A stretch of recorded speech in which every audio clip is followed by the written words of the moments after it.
What's up, guys? I'm Drew with Comics Elite here with Kyle, not Kevin. yeah, and hey, we got a new camera we're utilizing a new camera now. How about that? Yeah, it's a nice, fancy new camera. Yeah, hopefully the video quality is better. The old camera we had, I know Sean has had that at least 6 years. Yeah, a long time. So hopefully this camera is a bit of an upgrade. Well, it had to be. It's a USB-C. Yeah. And this PC doesn't even have a USB-C port. So. Yeah. Well, we get a few more pixels. Yeah. No, it will not. I forgot. I used an old thumbnail. I had New York Comic Con there. I was like, yeah, screw it. I'm too tired. Yeah, I'm too tired. Hello, Antonio Mendoza. Hola. Hello. So before we start, we're going to show a couple things. Miss Meow, number 5, special edition. Ooh, we got a trailer? Ooh, nice. Oh, okay. Talk about okay.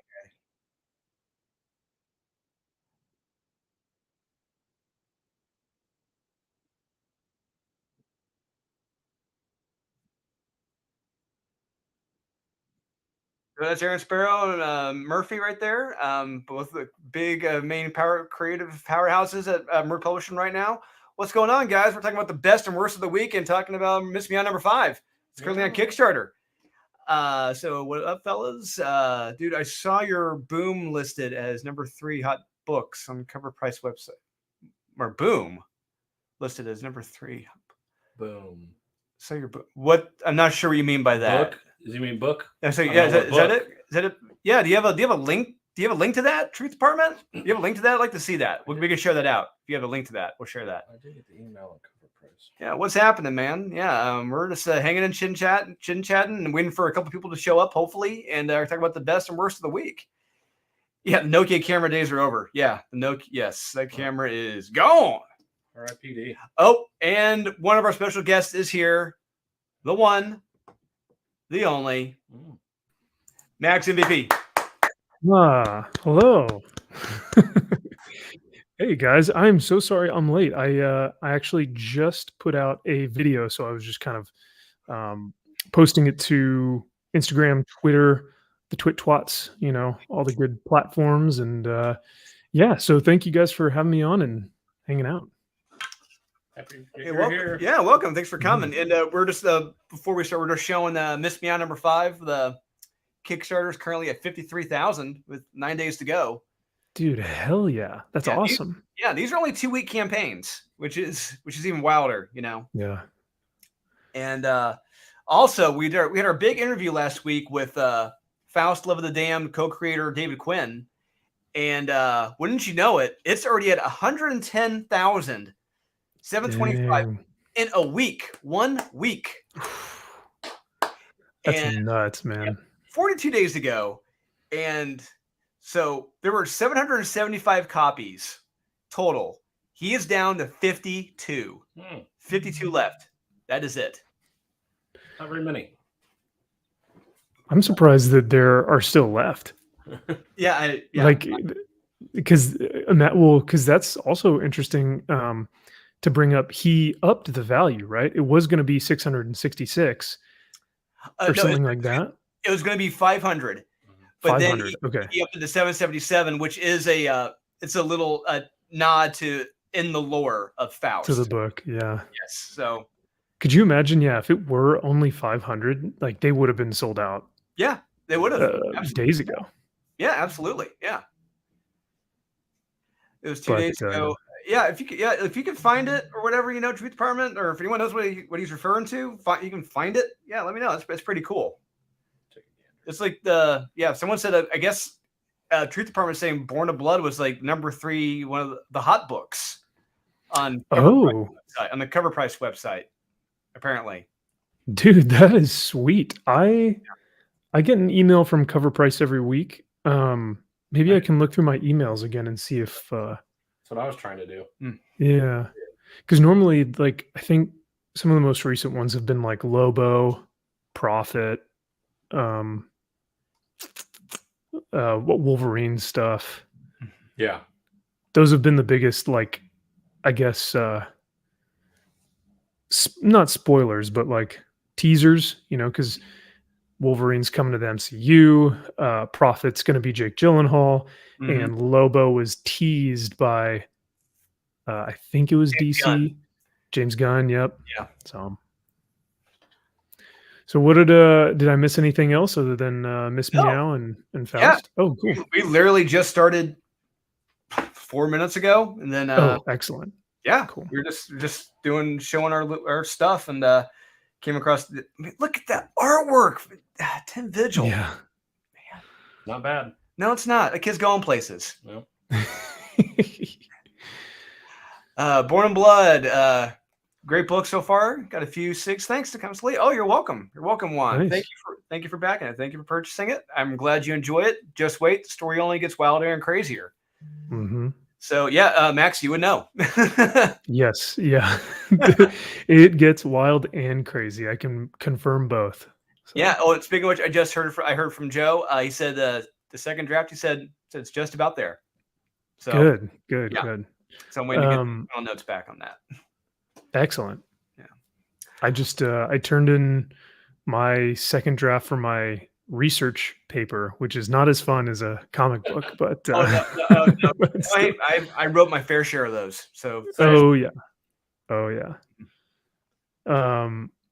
But yeah, no, it's funny because it's funny that you guys have the video up on Miss Meow, because Murphy had reached out to me and said, "Hey, do you want to edit the Miss Meow trailer?" And I was like, "Hell yeah, that would be awesome!" So really, Murphy did? Yeah. So wow. this is actually she sent me the link to her and Aaron's StreamYard thing, and then she sent me some pictures of the covers, and then I threw some background music, some edits in there, and then made their conversation a little bit more succinct, and we published it. So very nice. Well done. Yeah, thank you, sir. Yeah. Look at you. Yeah. So can I officially say that I work with you guys, that we're coworkers now? No, I'm kidding. Yeah, you're it's like, not only are you proofreading my stuff, and now video editing for Merc Publishing. So yeah, branching out. The big leagues. Yeah. The big It's funny because like the last thing, if anything, say this channel blows up, I'm gonna hire an editor, because editing is like it takes forever. It's meticulous. Yeah. But for stuff like this, it's a lot of fun, and those fire covers at the beginning, those are great. So like doing stuff like that is always a good time. We'll turn The music behind it isn't copyright or anything, so if you want to play it, you can. But so yeah, just kind of threw some covers on there, a couple effects, and of course I put Shikari's on there because it's my favorite. Yeah, you got to. Fair. And then yeah, thankfully I was able to get the like Murphy and Aaron's conversation was probably 13 to 20 minutes long or so, just because because poor Aaron, his mic always F's up in the middle of like it starts. Was there a fly buzzing around him too? Yeah, right. Thankfully no fly in this one, but like Murphy would get like 5 minutes into like the thing, and then it would just sound like he was underwater, and then you'd have to dip out and like come back in, and he'd be like, "Am I good now?" And she'd be like, "Yeah, okay, so where were we?" So that happened like 2 or 3 times, and but it is fun to see like the behind the scenes stuff. It's always like much more interesting, because you get a better feel for just what people are saying, and how they how they structure their conversations, what they want to talk about. But yeah, it was fun. Very nice. Great. And it's got a little more than a week to go, and already at 53,000. So hey, she's doing good. She's chugging along. Yeah, like it. All right, so we did our good deed talking about those books, and let's talk about some of the stuff this week. We're going to talk about this was arguably. I mean, I thought last week was bad. This week was worse. This week was terrible. So I feel bad I feel bad for both of you. I didn't get a chance to read a lot of the bad stuff this week. But I feel bad also because it's like the week that Kyle comes back after 2 weeks of being gone, it's like, "Oh, yeah, remember what you were missing for the past 2 weeks? Remember when you" it's like, oh, what a great way to enter back into the video. Right. I was like, yeah, thanks a lot. This was Yeah. great. Yep. It's like, there was stuff that was there was stuff that was just crap. There was stuff that I don't ever see again. Yeah. Kyle's favorite series, it did very well. 20th Century Men, he loved it. Yeah. Well, that freaking Red Room ripoff is All like right. they're not Okay, even, we got to talk about this. Yeah. So yeah, like so- they're not even trying anymore. All right. not just okay. So how should I say this tactfully? There are some people who are really into this book, apparently. Yeah, Says a lot about them. yeah. But apparently, it looks like this came out digitally originally back in like 2019 on Comixology. It was originally a Comixology exclusive, apparently. I think so. Yeah. But Oh. the thing is, Ed Piskor was already working on Red Room at that point, and all throughout 2020, then it came out in 2021. Yeah, he's been working on this Red Room for a long time. So people are saying this came out before Red Room. I'm like, well, I guess if you count digital only, yeah, it did, but still, Ed Piskor's came out physically well before that did, and this is kind of riding off the coattails of Red Room. And what? Yeah, like if the what's it called? I literally just said the Was it Lovesack? yeah, Lovesick. Okay. If Lovesick did as well as Red Room, how come we didn't hear about it when it was digital? Yeah. You know what I mean? Because like we are demons, right? The Scott Snyder book. Yeah. It did so well on Comixology that people were talking about it, so much so that it got its own like floppy release. That like physically it came out on physical because people were like, "Hey, this is a great series." But I've literally never heard of Lovesick. So Yeah, no one has. Yeah. No. Yeah. so, Yeah. Apparently, the one or two people who knew about it were in our comments, Yeah, like just blowing it up. Like, you guys don't know. You guys are like, why are you so hard on this book? It's like you fail to mention, regardless if this book came out first, it still fucking sucks, and it's still second. It pales in comparison to Ed Piskor's book. So what the fuck are you talking about? I don't care if it came out 5 years before. It still sucks. So what are you talking about? Like, well, that's like basic. So like, say, yeah, let's hypothetically say Lovesick did come out first, and then Ed Piskor was like, "Oh, I'm gonna take some elements of this and make it my own," or whatever. That's Make it called better. like, yeah, in the business industry, like in business in general, if you aren't first to market, you're second to market, and you either have to do something that completely changes the game, or you have to do whatever your competitor is doing, but better. So either way, Ed Piskor, what he's doing is either better or it's changing the game, which I would, actually say is both, because of his art style, because of what he's introducing in his comic, which is like, you have to be, I'd say 18 or over. Yeah, Like 21 or older. Yeah, it's very much like Faust. Oh yeah, very it's like, much so. Yeah, it is unrestricted, hardcore stuff. Mhm. And I think I actually mentioned that in our very, very first review of Red Room. I'm like, we're talking full Faust here in this comic goes. But let's just pull up Red Room. Let's just pull up issue 1. But So no, that's a good point though, Kyle. Because even if this is a ripoff, or which it's not, but even if it's a copy of whatever, or even if Red Room is a copy, Lovesick still does whatever Piskor is doing worse. Like, it's not as good as whatever Red Room is. right. It's like when you read Red Room, it is uncomfortable, it is disturbing, it is filthy, it's dirty, it's nasty. It really feels like you should not be looking at this. It really feels like it's illegal Yeah. And which is like the very premise of it is on the dark web. It's borderline illegal. You see people being murdered. If it's got that feel about it, whereas with Lovesick, it just feels like I walked into an S&M club. Yeah, it's the mainstream version. Yeah, it's watered down. It's neutered. Yes, it's just. And they actually censored the Red Room or whatever. They censor whatever like the stuff in the chats. So like with Ed Piskor, everything in his chats and all the stuff, it's all uncensored.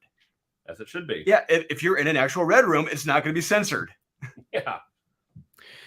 I wonder, because I mean, obviously Lovesick is under Image, so they will have some sort of editorial staff that's like, you can't really do that, or I wouldn't really, we have to abide by this type of. But with, I think it's Fantagraphics. Is that who's publishing Correct. Red Room? Yes. Fantagraphics might just be like, Ed, go for it. I don't give, I don't give two shits about it. You just send it, brother. So I don't know the direct editorial, like how much they play into this. That's however, let's pull that. Let's see if that's on here, or is all the credits in the back, like the very end of it. Because you bring up an interesting question. I'm wondering because I never really looked into this to see if there's like an actual editor or if Ed is editing his own stuff. But you are right about what you're talking about, Drew, is the aspect of like when you read it, it kind of makes you feel like, should I be reading this? But when the first time I read the first issue of Red Room, it took me like 30 minutes just because one, I was looking at the art, and two, I was just so infatuated with this, like how horrifying this was. It's like when a horror movie really captures your intrigue, you get like sucked into that, and that's why you get so scared, because it feels like gritty and real and like almost like, oh, this is off limits. So yeah, it definitely feels like you are completely infatuated with the story and like what's going on, as gross as it is, but there it is right there. Faust, EC Comics to Faust. Oh, nice. His influence.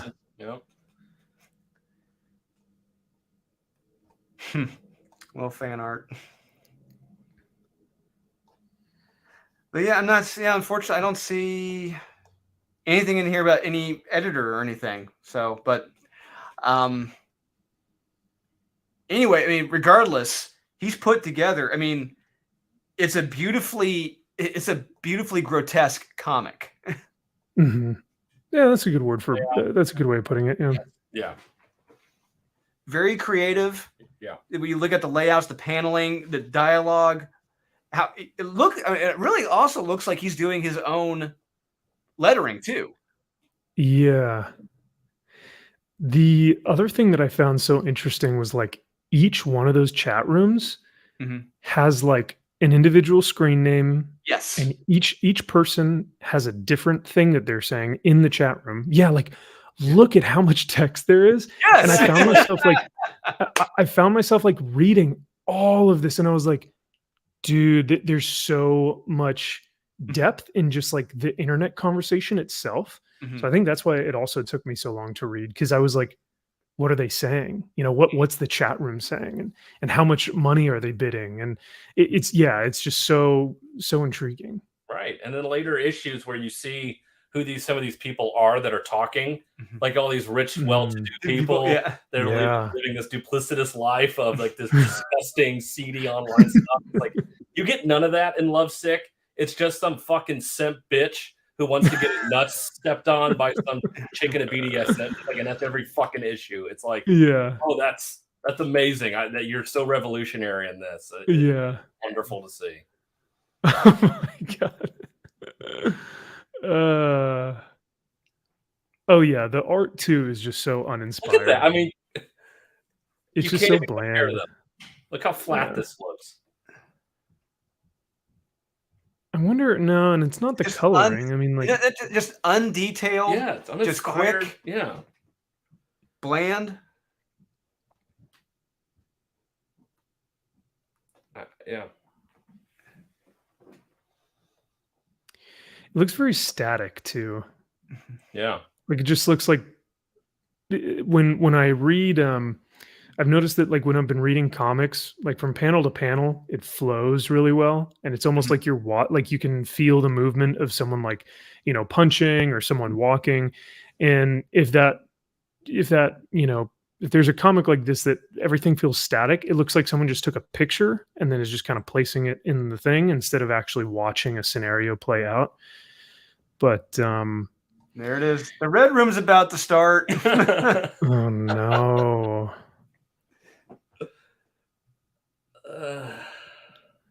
Yeah, it feels like it's do you guys get any type of like female empowerment messaging throughout this I whole don't. thing or I don't get it. I don't see it. okay. None. I see nothing about men being submissive or women having. I get none of that. I No. don't understand. I really don't get the point of it. No.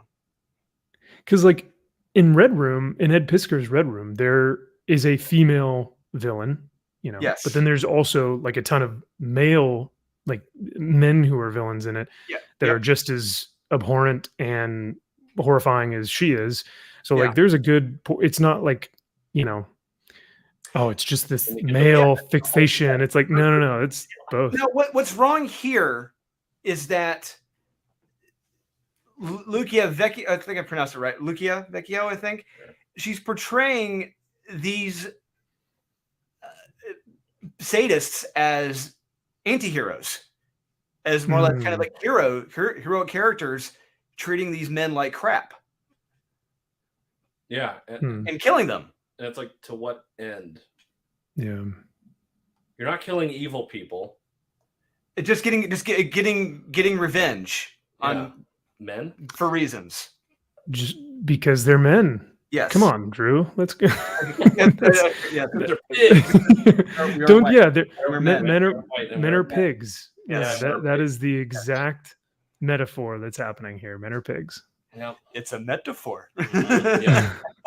All with the nuance. It's a metaphor. All with the nuance of an atomic bomb. Right. It's about as subtle as a gun. Yeah. It's like, get it. And so then it's like she's a demon? No, I think because he's tripping. He's tripping? He's tripping. Yes. Okay. It's like you didn't see it from his perspective. It's like, oh, Rick James is here, guys. He made it. Oh, I'm Rick James, bitch. He made it. now we can start. Yeah. It's just like you said. It's just treating men. It's just about treating men like shit. Whoa, they've got furries in here. I don't remember. I didn't that. make it this far. I stopped. I couldn't make it this far. It just everything just felt lazy and ham-fisted. Yeah, get the pair of Plush in here. Yeah. Hey, there we go. Yeah, why wasn't this a crossover with Plush? Yeah. Oh man, we got to talk about Plush. Yeah, we're gonna talk about that. Yeah. I would love to, because I didn't get a chance to read that one, so I would love to see what actually happened in that. Yeah, we're gonna pull that up. Because Drew, I think you were saying that like the shills were out in full force for this one. They were like, "This is the best thing ever," and like, "This is gonna be." Yeah, was it speculators or was it just? I think speculators, the old prospectors. They're out there. Prospectors. Yeah, the old prospectors. They're out there. They've got 5-6 different covers with this. It's ridiculous. It's down with the MVP. You know me. Hopefully that's like a cool like, hey, who's down with MVP? Not like we need to cancel MVP. Who's down with MVP? In that case, we would be down. Even I would give myself the emperor's thumb down. Yeah. You're sticking your thumb in a pie. Let him die. Yeah, Plush. Down here below Lovesick. Interesting. Between Star Trek and 007. That's an interesting way to be wedged. Yeah. So apparently this is in the kind of the same theme as vinyl and plastic. What was the other one? Yeah. Sure. But anyway, this comic. So we got furries. Yep. We're thank God. Yep. Everyone can relate. Yep. So we open. Bear in mind, we have no clue who these characters are at all. We have no clue who they are, and we have a guy here, right here. He turned down his proposal, or he took back the ring. Yes. Anyway, regardless, yeah, he took back the ring. his fiance got pregnant by another guy, and she still wants to marry him. Yeah. And he's just like, I don't know what to do. My grandma my grandma gave me this ring. And the other guy, I think you guys were saying that the other guy's like, yeah, well, you still got to keep, still stay with her, stick with her, because yeah. He's just everyone's telling him. Yeah. My mom says I'm being too sensitive. When your fiance gets pregnant from someone else, I think that's Set people for who they are. She cheated on you and had another guy's baby. Having another guy's baby. The definition of a cuck. Yes. She even seems excited about the baby. Yikes! That's a big oof right there. And this is Jesus. our protect. Yes. This is the guy we're supposed to be our hero. Sympathy points. Yep. Our hero, ladies and gentlemen, as Mystery Science Theater 3000 will put it. Our hero, ladies and gentlemen. Your mom's old school Indian Hindu, dude. Maybe I think. I don't know. Yeah. But enough of this. You're coming to it. You're coming to a furry convention with me. What? This is so tone deaf. Where are we? I got to pull up all the pages. Here we go. When are we? Yeah. Where are we? When are we? Why is Gamora? Yeah, come on. Yeah. Yes. You need a break from reality. No, this is not a break from reality. That's a whole other. That is not. I mean, it's not reality, but it is a dark part of reality. Yes. The kid. Is it your roommate? Like, is this your place? Like, where are you? Yeah, bear in mind, we have no clue who these guys are. We're thrust into this world. Is it his place? Yeah. Is it his friend's place? Where in the U.S. or if you're even in the U.S. are you? Yeah. Wait, where did he get the costume? It looks like his friend was digging through a closet right here. We're led to assume. Oh. Yeah. Which is like, yeah. I'm not like. God, like I'm not.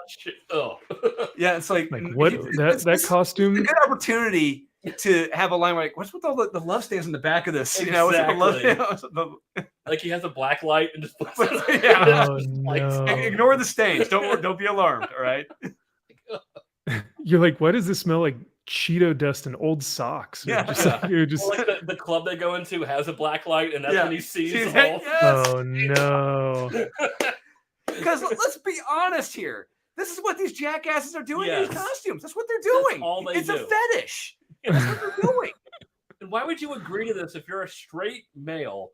Why would you agree to go to this furry thing?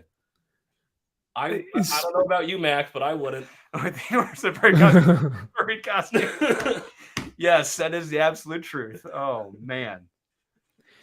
It's odd that he's like in the first panel, he's like putting his heart on his sleeve, and he's like, what do I do? Like, I would be going to talk to my future or almost future wife about this scenario. I wouldn't be going to a comic or a furry convention. I think I would have a little bit more important things to do on my plate. I'd be in a bar with my head in a bottle or something. Yeah. I mean, yeah, maybe that too. Yeah. Tonight is going to change your life. Get it? Foreshadowing. Yeah. Oh. Drink up. Take the edge off. Oh no. See, I made it a little strong. So his friend roofied him. Yep. That's what I'm getting from this. How did he make the drink? Yes, I know. Yeah, he's sitting at the bar. How did he? Yeah, he made that. Unless he dropped something. Unless he put something in there. That panel. Is that? Nope. Oh God. His friend roofied him. That's all. His friend roofied him. Yeah. And yep, here we go. This is not what would be happening. Yeah, just everyone's just standing around, talking, laughing, having a good time. Yeah, it's like no, it'd be Eyes Wide Shut. No, it's not. It's like I learned my lesson from watching. What was it? A CSI? Oh yeah. Yeah, there was a CSI I'll never episode. forget that. This is going like back like 20 years. 20 years ago. OG CSI. Where like this guy was in a furry costume. He gets hit and like a hit and run in the middle of the desert, and they're trying to figure out who the hell this guy was. And they find out there was a furry get together that night in the desert, middle of the desert. They're all banging each other, but he was going around to the other people in furry costume, but they're all rejecting him because they didn't like how he smelled or like his scent or whatever. It was some bullshit. He goes walking off. You know, I guess maybe he was roopy too. He was roopy too and disappointed, and he gets hit by a car. So we got to be honest. These jackasses are banging each other and getting high and everything else. Disgusting. Yeah. It's depravity. Things like yeah. Speaking of depravity, got and a low case of cannibalism. It's like okay. Oh, what? I think that's the least problematic thing about this comic so far. Yeah. This isn't as bad as it looks. Well, Well, Like, what? All right. hey, but don't worry, guys. It'll be optioned. oh yeah, absolutely. Shocked Yeah, if it hasn't already. yep. It'll be on Netflix or Amazon right after Lord of the Rings. Yeah. I was in my LCS the other day, and I'm just hanging out with the owner and the shopkeeper, I guess, like the guy at the register. Mhm. And we're all talking about new comics and stuff. And one of the guys from the back, he's like putting up eBay sales. Yeah. He comes out and he goes, "Hey, do you guys have that one comic from like months ago that that back issue that came out from like Image or something?" And they're like, "Yeah, I think it's over there." And the guy grabs it, slaps like $100 sticker on it, and he goes, "This just got optioned." Because sure enough, it was a book that just got optioned just recently, and on eBay, all the sales are now going up. And so he's like, "Well, I guess, optioned. So now it's like $100 worth $100." So it's just insane that when anything gets optioned, it's like, oh, eBay is going to put this huge price on it. It's crazy. Terrible. That's a terrible So- gun belt also, by the way. That gun belt is all wrong.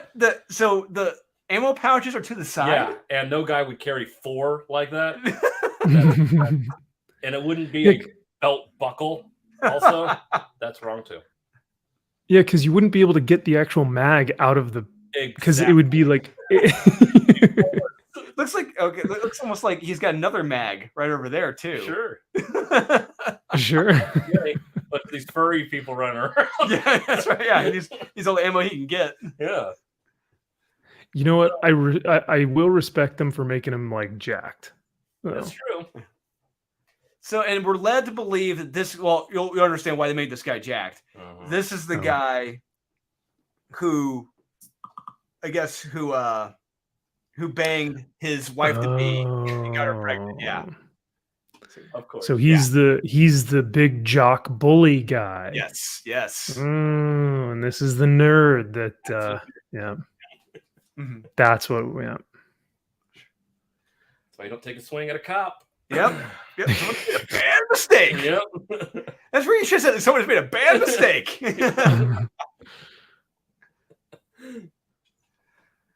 Oh, the sheriff's going to love this. Yeah, there's of course, the sheriff is his dad. Yeah. Hey, JJ Pop. Hi. Hi. Yeah, Hello. so yeah, of course, naturally they don't believe him. Oh yeah, furries and using drugs, having sex. Pfft, yeah, right. Learn that drug school. School. You gotta believe me. Yeah. So you got your little what? And you pregnant? What? She eats condoms. What? Come on. They're making him like the most evil, Just the definition of like clear bad guy. Mm. Just down on his luck. Yeah. It's like, aren't we getting off the point here? Like, aren't we? It's And he's telling. Oh no! Wait! No! I'm sorry. The sheriff is the is the father of the daughter of the woman who he was going to marry, not him. That's not his son. He's okay. the father. The sheriff is the father of the daughter. So he's telling him, marry her. You know, I don't care. I don't care if he's pregnant with her kid. Doofies. Yeah, with Deputy Doofus's baby. You're gonna marry her. So, yeah, why wouldn't the sheriff want the police officer to be like, "Hey, you got my daughter pregnant. You're the one who needs to marry her." It defies logic. Hence an editor. What I was going to say, why would he want the weirdo guy dressed in a bird outfit? You need to marry my daughter. and then he's threatening. I guess he's threatening to file pedophile charges against him. Yeah.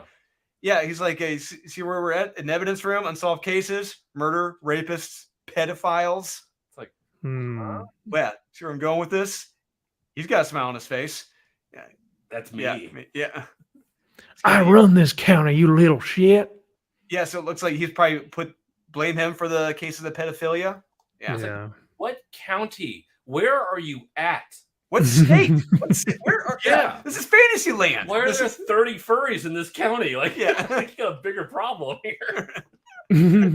This is furry country. Yeah, he's gonna be a secret furry. Yeah, it's like where? Yeah, he's got fur on his coat up there. Why was the guy on and there's another good point. Why? Why?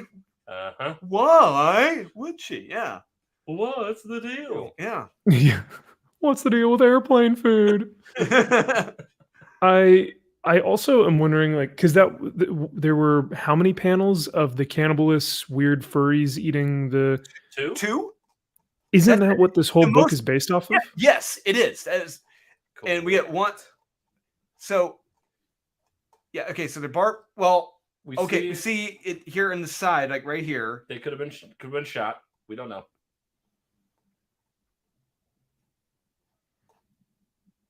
Still don't know. There we go. Yeah. Yes. Right there. And then how again did they cut from this?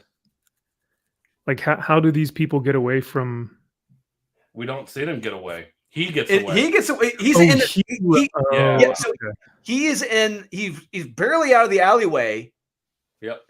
Cop stops. Runs into the runs into Deputy Doofus. Yep. And he doesn't. Of course, they don't look. Don't see nothing. Yeah. Don't look. Yeah. Nothing. Okay. But now it's like they're across the street. Yep. Which I don't think he crosses. He didn't cross the street. Well, my other question was going to be like, oh, how did the cop know that he's there? But the cop says, oh, it's my lucky night. So maybe they just ran into each other. What are the odds? Yeah. It happened to me. What are the? I mean, those are the odds that Galadriel runs into Sauron in the middle of the open ocean in Middle Earth, and that's a Rings of Power reference for those of you who haven't seen the show. All the gin joints in all the world. Yep, it makes sense. Ugh. Like, yeah, I'm still having. I'm like, even if I suspend my, my disbelief for a while, it's still like the motivation of the sheriff should absolutely be get away from my daughter. You're a weirdo. You like, just let it go. She's with this other guy, and he should be like, no, like I want to marry your daughter. I don't know, but it makes no sense for the sheriff to be trying to force this guy to marry her, even though I don't know. Maybe that's just me, but like you're missing everybody. They should all be in on it. The sheriff, the deputies, his friend. Turns out they are all covering up these cannibalistic furries. Like that's the point of that's for this guy feels completely isolated from everybody. All these people are in on this cannibalistic furry thing.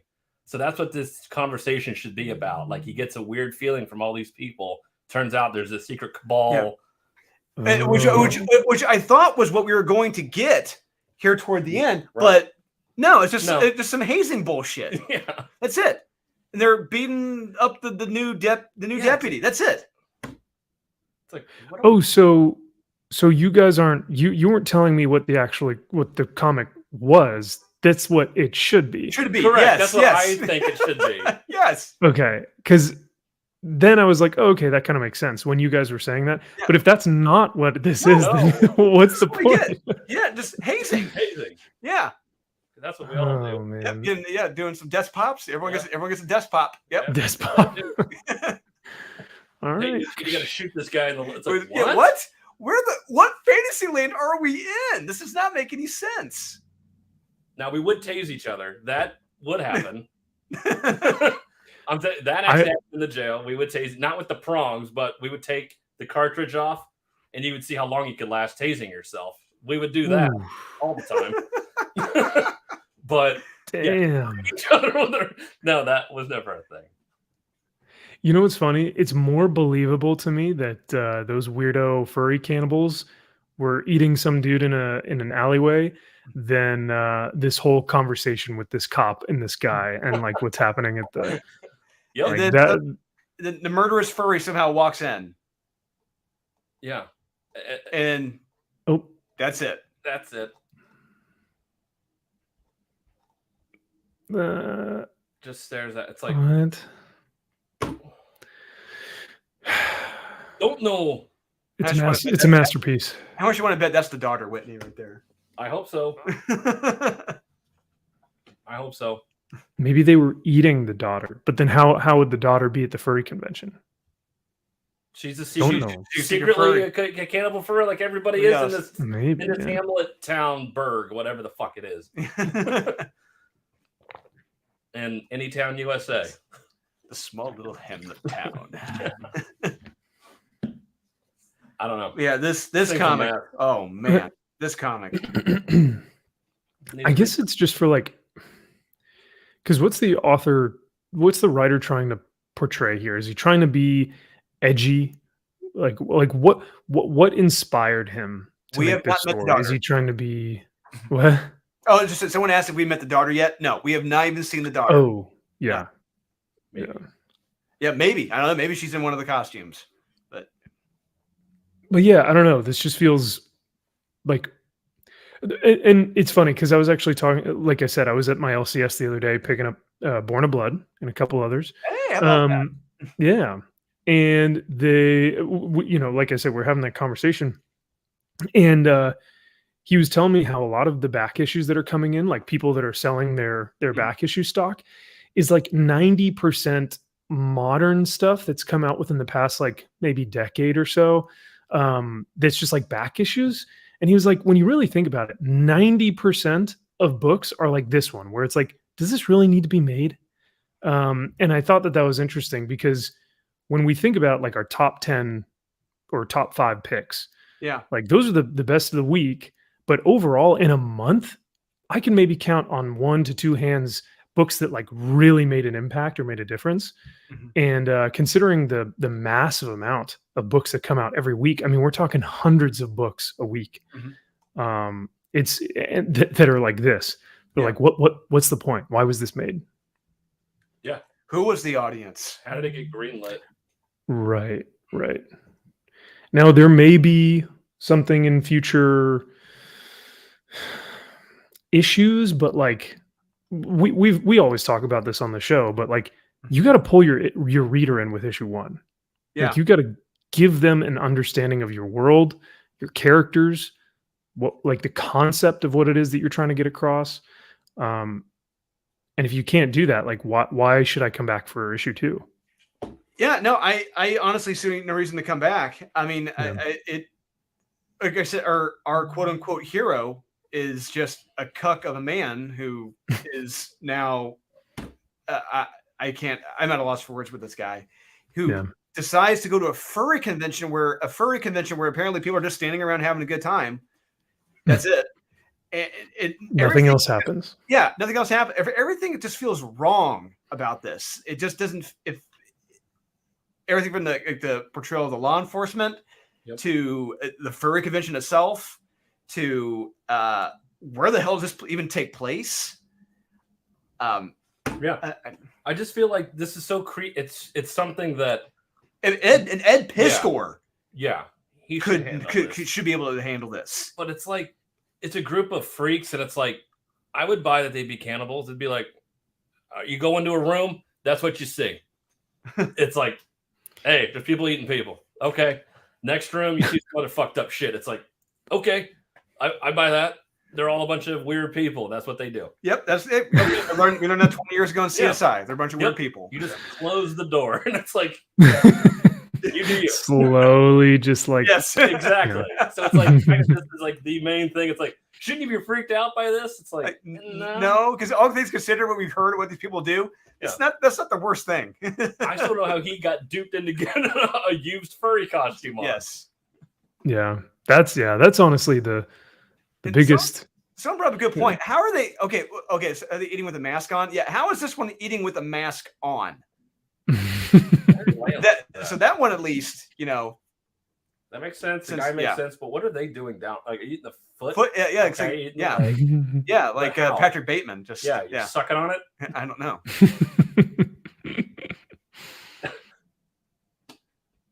And why outside? Well, because obviously you can't be a cannibal inside the convention. You have to pull the body out, and they don't want to mix the fluids. Yeah. You don't shit where you eat, right? It's that kind of. Yes. There you go. Yes, you don't shit where you eat. Yes. But it's an alleyway. I'm sure there are homeless people shitting in that alleyway. That looks like a pretty clean alleyway, though. That looks like a very clean. Yeah, it's a very clean alleyway. I gotta give it that. Man. Oh God. If I always love, like, if you look at some of the 90s. Earliest case of furry activity, The Shining. Yes. Oh, yeah. Earliest case. That zoom in of like the bear's face and everything. Yeah, Creepy. it's like, what the fuck is going on? Yeah, you're like, I'm out of here. No, thank you. Yes. But yeah, if you look, we were they would have cameras in there. Mm-hmm. The Midnight Suns book that we looked at I think a month or two back, where we were looking at Adam Kubert's art, and we were looking at just like old Garney and all, it was amazing. Yeah. And then you also look at Spawn, which has like a ton of alleyways. Spawn's interactions are with a lot of homeless people within those alleyways, and they're like, they've got the barrel on fire, and these are like your cliche 90s alleyways. Those alleys are dirty as hell. They're grimy. They got like, liquids and fluids just kind of everywhere, and like trash and boxes, and like people that are, homeless individuals that are in those alleyways and stuff. And it's just like, it's grimy in those things. And you really get a sense of like disgust almost. Oh, hey, Spawn number 1. How about that? Oh, look at that. Oh, what are the odds? Numero uno. Yep. Numero uno from 1991, I believe, 92. Yeah. The retconned origin, which I'm still pissed off about, but not gonna talk about that. Ooh, look at that city. Right? Look at the. Mm-hmm. Oh, look at that. Man. Yeah. Jeez. Todd Father.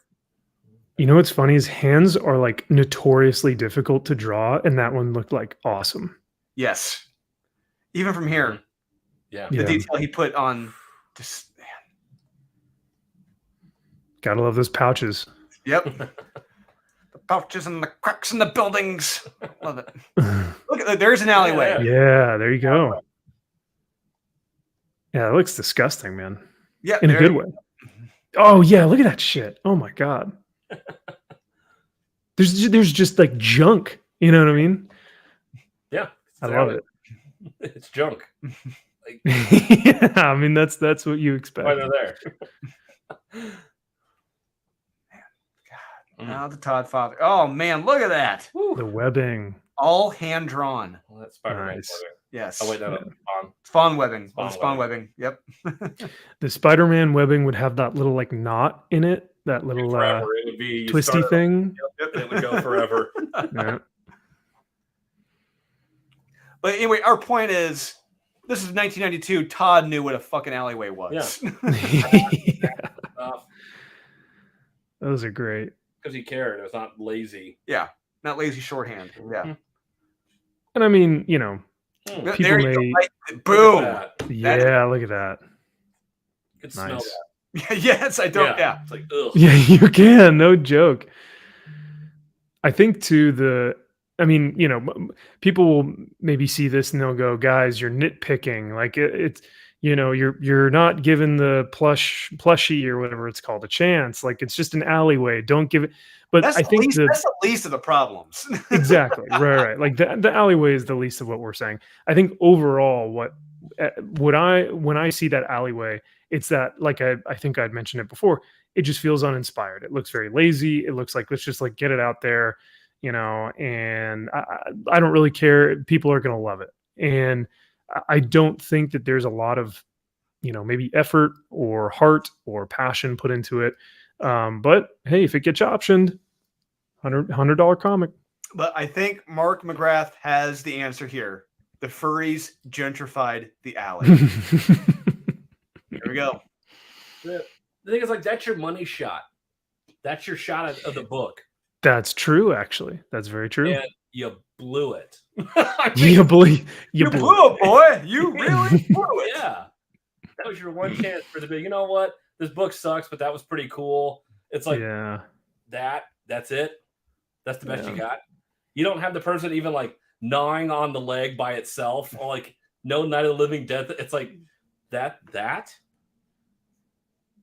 Like, not even a close up on one of the faces. Yeah. Just like that person's like still alive, and they're like being eaten alive, and like you're seeing it from this person's perspective, or nothing. You don't get any of that. That whole white scruff on her like thing should just be red. Just dripping with like red. Yes. Yep. Uninspired. Just it's sure it may be nitpicky, but like I mean that's actually a great point. If this is your money shot, if this is the 2-page spread that it's like the was it the secret invasion book that we read, and it's just like the guy just like laying in the bed who's just like you're like this is your splash page of a random dude laying in a bed. just some rando. Yeah. Oh, the Max has some good alleyways too. Yeah, Sam Keith. Sam Keith is the freaking king, man. There we go. Look at that. Yeah. Already off the bat. So good. Ooh, his ladies are fine too. Mm-hmm. Look at that. Yeah, some gross, pervy guys are looking for some action. Look at that little caricature back here of that. Yeah. Sure enough, Max, the Max, ain't having it. God, man. Sam Keith, great cartoonist. Love it, man. The Max animated series was trippy as hell, but that was a lot of fun too. Loved it. Then, what was the guy with he had the demon in his head? I forget that was called. I don't know if you ever saw that one. Guy had this huge head. He had like a demon inside of it. So his head would open up. The demon would come out. Oh my gosh, I don't know if I remember that one. Yeah, it was on MTV too. It was on TV. Yeah, someone knows what it is in the chat. Type it in there. Pull it up. But anyway, yeah. So anyway, these it's just the head. Okay, it was just called the head. The head. Yeah. Oh, there you go. Capital Video. Thank you. And good call on Max #1 Capital Video. Yeah, absolutely. Thank you for that. I needed it. Palette cleanser. Yeah, for real. Show it like someone like will actually draw like what an alley looks like. Yeah. Yeah. I always debated if when I started my YouTube channel, I always wondered if I should have called it just the Max with 3 X's, like this Max. But I was like, well, copyright. I might not like that. No. Or it's either 2 or 3 X's, I forget. Love it. Sam Keith's Wolverine actually may be one of my favorite Wolverines. Yeah. His stuff at Marvel Comics Presents. Oh my god. Love it. With Venom, Ghost Rider, Wolverine, Cyber, his Nightcrawler. Holy crap. Dude.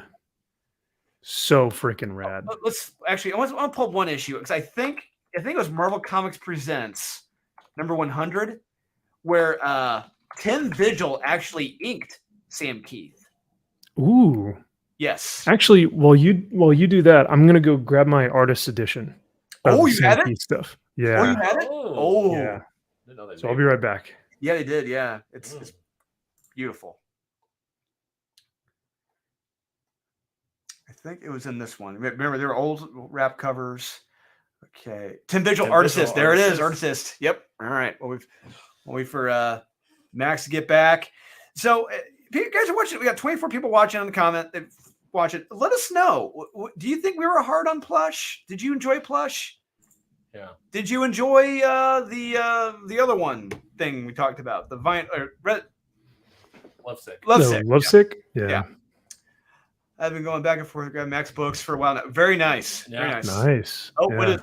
what is Max got here? Let's Yeah. Here's the Sam Keith cover to the I think it's one of the Marvel Presents ones. But look at that figure. Whew. love it. Love it. I think they had two Yeah. covers. I think that might have been, was that the main or was that there were two covers they did for that. And but regardless, it's beautiful. Yeah. His Wolverine. Oh, so it was, we did discover, yeah, Tim Vigil did assist Sam Keith. Nice. And they're 100. Could you imagine trying to ink Sam Keith? Like that would be Let's do that. Let's go to page 17. Let's see pretty what we difficult. got here. Oh, we're still in the Doctor Doom story. There's Ghost Rider. There's Nightmare. Here we go. Here's Wolverine. Oh, love it. Yeah.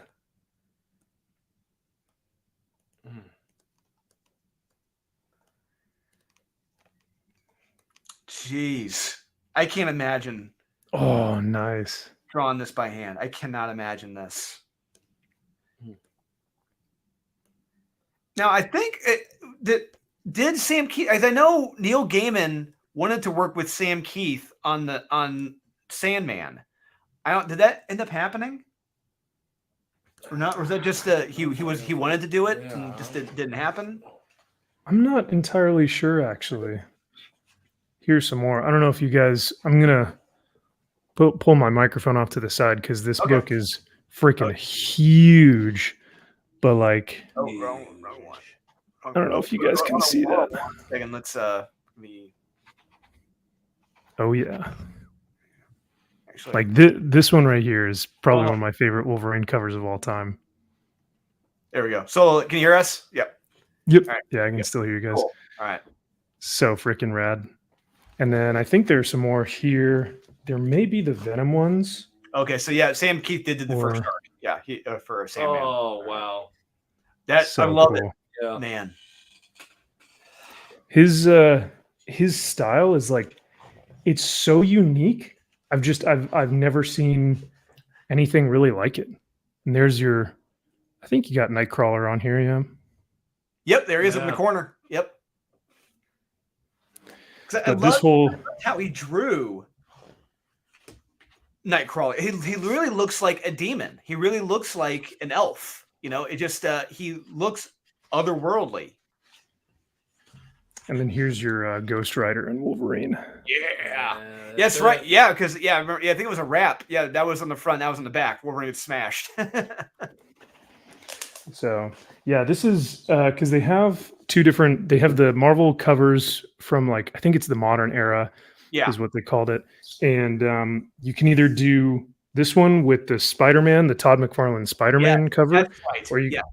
or you can do the Sam Keith one. And I was like, but I mean, it is a tough decision between the Todd father and Sam Keith. But I was like, nah, this is gold for sure. Absolutely, yeah. It's just, and the Todd McFarlane one that we got not too long ago, that thing is like 24 by 36. Yeah, Kyle's gonna go grab it. It's right over here. Oh, cool. Okay. Yeah, we just so happen to have it right over here. Perfect. Like I thought this artist edition was pretty big, and then that one came in, and I was like, good lord. Yeah. It literally is a poster. Yeah. Yeah. Jeez. Yeah. Look at that bad Oh boy. my god, dude. That's so cool. Just the cover. Yeah. Uh huh. It's not bad. Not bad. And I think it was what 20 only, because like normally these are 125. Yeah, right Something around like there. that. Yeah. And the Todd one was like 150. So not terrible comparatively to like what they normally are. No, but the secondary market, a lot of those they go up in value. A lot of them do. Oh, okay. Oh, Yeah. Gotcha. I do know the most expensive one. There, two of them are. Two. One was a John Burns X-Men artist edition. They had the normal one, which I had at one point, but they also did a San Diego Comic-Con exclusive of it. It was like a black cover. Oh. Yeah, and that right now is like an $800,000 book. Oh my God. Yeah, 'cause I think John actually signed it. He signed those copies. There were like Dude, maybe 100 made of those. Yeah, Wow. that is so rad. And the other one I do know was expensive at one point was the Bill Sienkiewicz Moon Knight Elektra artist edition that they made. Ooh, okay. Nice. Yeah, I'm looking at all the different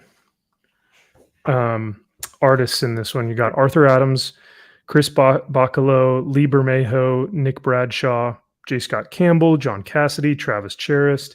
You even got a Dale Keown cover in here. Michael Golden, David Finch, Alan Davis, Sam Keith, Adam Kubert, Jay Lee, Jim Lee. Wow. Rob Liefeld, Todd McFarlane, Steve McNiven, Mike Dave Finch Mignola. cover is it? Say again? Do you know what Dave Finch cover that is? The Avengers number 80. Let me see if I can find it here. Nope.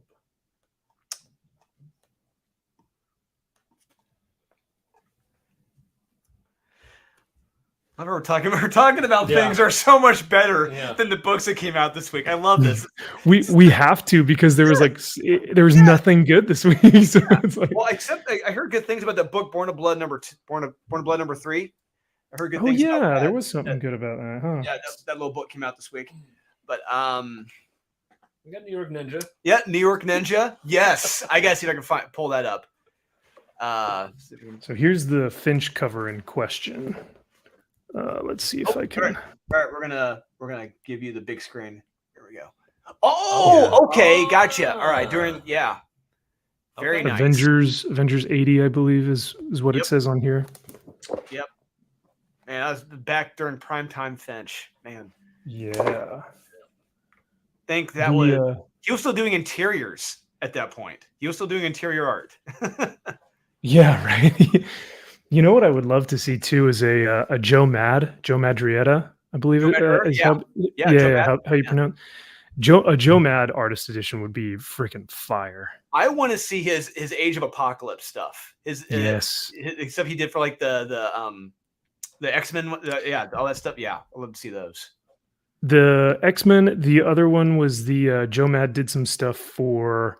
I want to say it was Ultimate X-Men, and that was rad too. Like the Ultimate. He did the Ultimates 3 with the Jeff Yes, Lowe. yeah, that's what it was. Thank you. Yeah, the Ultimates 3. But yeah, his art was great. The other, and then one of my favorites is Battle Chasers. Yes, like, his Battle Chasers series is so fun. Yeah, that's right. He left Marvel, went to do video games. He did that in the early 2000s. Yeah. Born of Blood 3. How about that? There it is right there. John Royal cover. Yeah. Oh, Strange Academy. Once again, that was our runaway pick of the week. But as it should. Yep, as it should be. But let's see if New York Ninja is on here. Should be.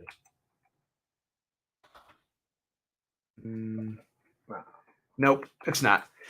Anyway, there was a Red Letter Media, right? Oh, the Mac step away. I guess you stepped away. Oh, sorry about that. Oh, sorry. I was putting the book away, and I was also grabbing this guy. Hey, okay. Pretty nice, I must say. Yeah, if you want to talk about that, go right ahead. Because we were just going to talk about real quick. There was another book that came out this week called New York Ninja that we talked about. It's the sequel to a film that Red Letter Media reviewed earlier this year. It was an 80s ninja movie that was never finished. It was tossed in a dumpster.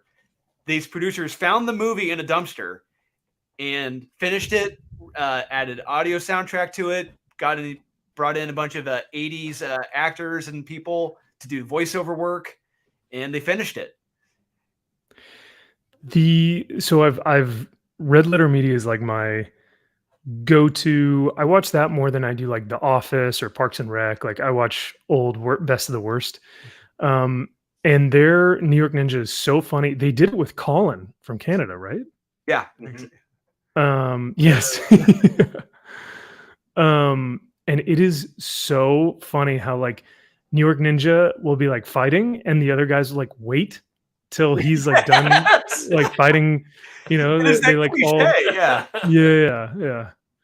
But the great thing about it is that it's like unintentionally, like they were trying to make a good, you know, and all the villains have like the weird masks and stuff. It's so funny. Yeah. They're just waiting for him to kick them. I can't. So they did a comic book about this. They did a sequel. And they came up with a sequel to this. That is fucking brilliant. That's amazing. And you guys liked it for the most part? Oh my God, we loved it. Yes. It was perfect. Okay. So this guy who published it?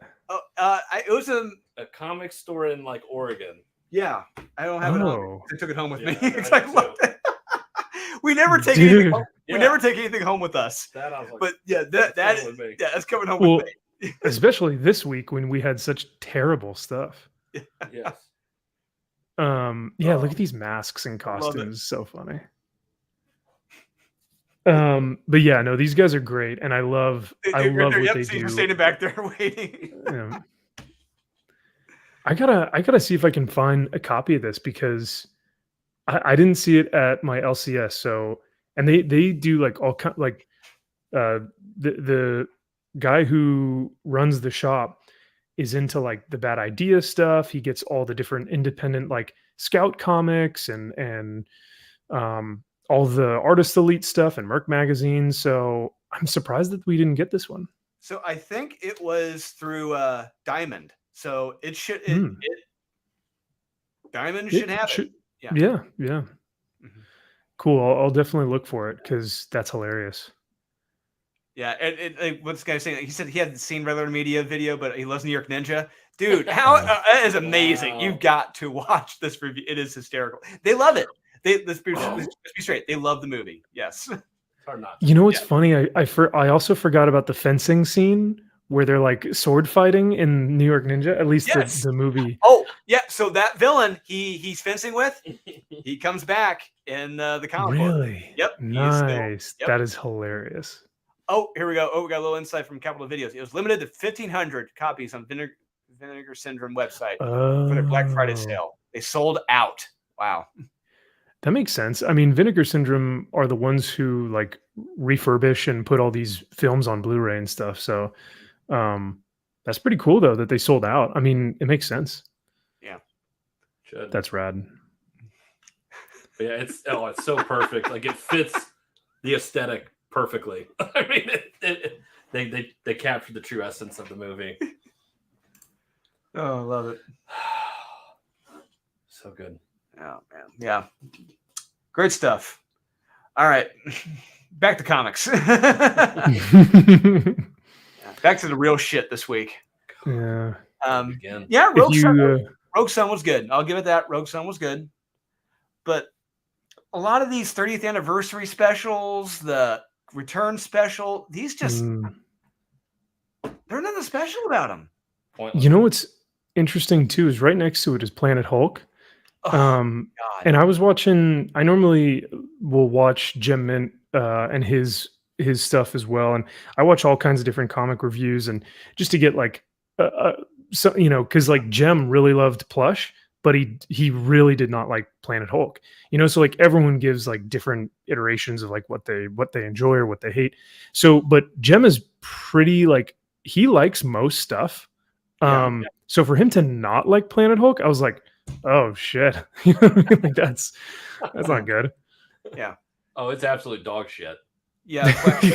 Let's pull that up. Hey, while we're here. Actually, if you go back to League of Comic Geeks, if you go to issue 2 of Planet Hulk, Issue 2. I think Oh, okay. we get our strong independent whammon. No, maybe the next issue. Or there's another one where I thought I saw Oh, there there it she is. There she is. There she is. As it should be. She's leading the men into battle. Yep. So I can only expect that issue 3 will be that. Just as good. Yeah, and one thing we learned is that Amadeus Cho, he was it's this does not happen. Nope. In the book at all. Oh, Yeah, we it's get so frustrating. Yeah, Planet Hulk World Breaker. Let's pull that up. We get walking. Yeah, we get a lot of walking. A lot of A lot of world walking. Which makes sense. walking and talking. Hulk book. Yep. And hey, we got Hulk right there, and that is it. At least you got a page. Yep. One and page. We get Hulk kid, babies, grandkids, and then it's Amadeus Cho. It's the Amadeus Cho show from here on out. The Cho show. I like it. Cho show, yeah. Or as I call him, Gogurt Hulk. Yeah. Nope. Gogurt Hulk. Why Gogurt Hulk? Because he looks like someone who would be on a Gogurt ad, eating Gogurt, just like with his hair and like, with his little. I thought because he had a thin, squishy body, and so that's why he was like, Gogurt. But well, that doesn't help either. So, yeah. There's all the excitement. He throws a rock. Yep. Oh, nice. Yep. Dash, no. Who's this guy? I think that's Amadeus. That's another bro. That's another bro. Okay. Yeah. Grandpa Cho. Yeah. Grandpa Cho. Yeah. Ooh. Bro. Yeah. This really is the Cho Bro show. Yeah. Still nothing. Still no Hulk. Still no fights. Yeah, but we got food. We're eating food. Oh yeah, good. Thank God. Yeah. Okay, still here. Amadeus Cho is so amazing. He saved the world 9 times. Just twice. And this is still Grandpa Cho? Yep. Amadeus Cho. Yep. Are they on War World or not War World, but like they're on Moose equivalent. It looks like. The High Priestess. The priestess stole my brother. He's only 5. It's not safe for him. You sure about that? Okay, so yep, Still walking. Still walking. Yep, and still eating. walking. Oh, we get. I'm wondering if this is a lot like the Two Towers where Sam and Frodo are walking with Gollum. It's almost exactly what this is. Oh no! And As a, I guess I'll say, as like when I was younger, I would always skip through those scenes as a kid. Now I've come to appreciate them, because they they play a part in the overall integral like story. They do. But, I love Lord of the Rings. I love the movies. The books are fucking terrible, but I love the movies. So I'm trying to get through. Oh, Fellowship. here we go. We got some, green light. here's some action. Uh-oh. Amadeus Cho. Uh-oh. He's gonna bro out. Oh! Whoa. Nice. Cho broed out. Look at that. And that's it. Oh.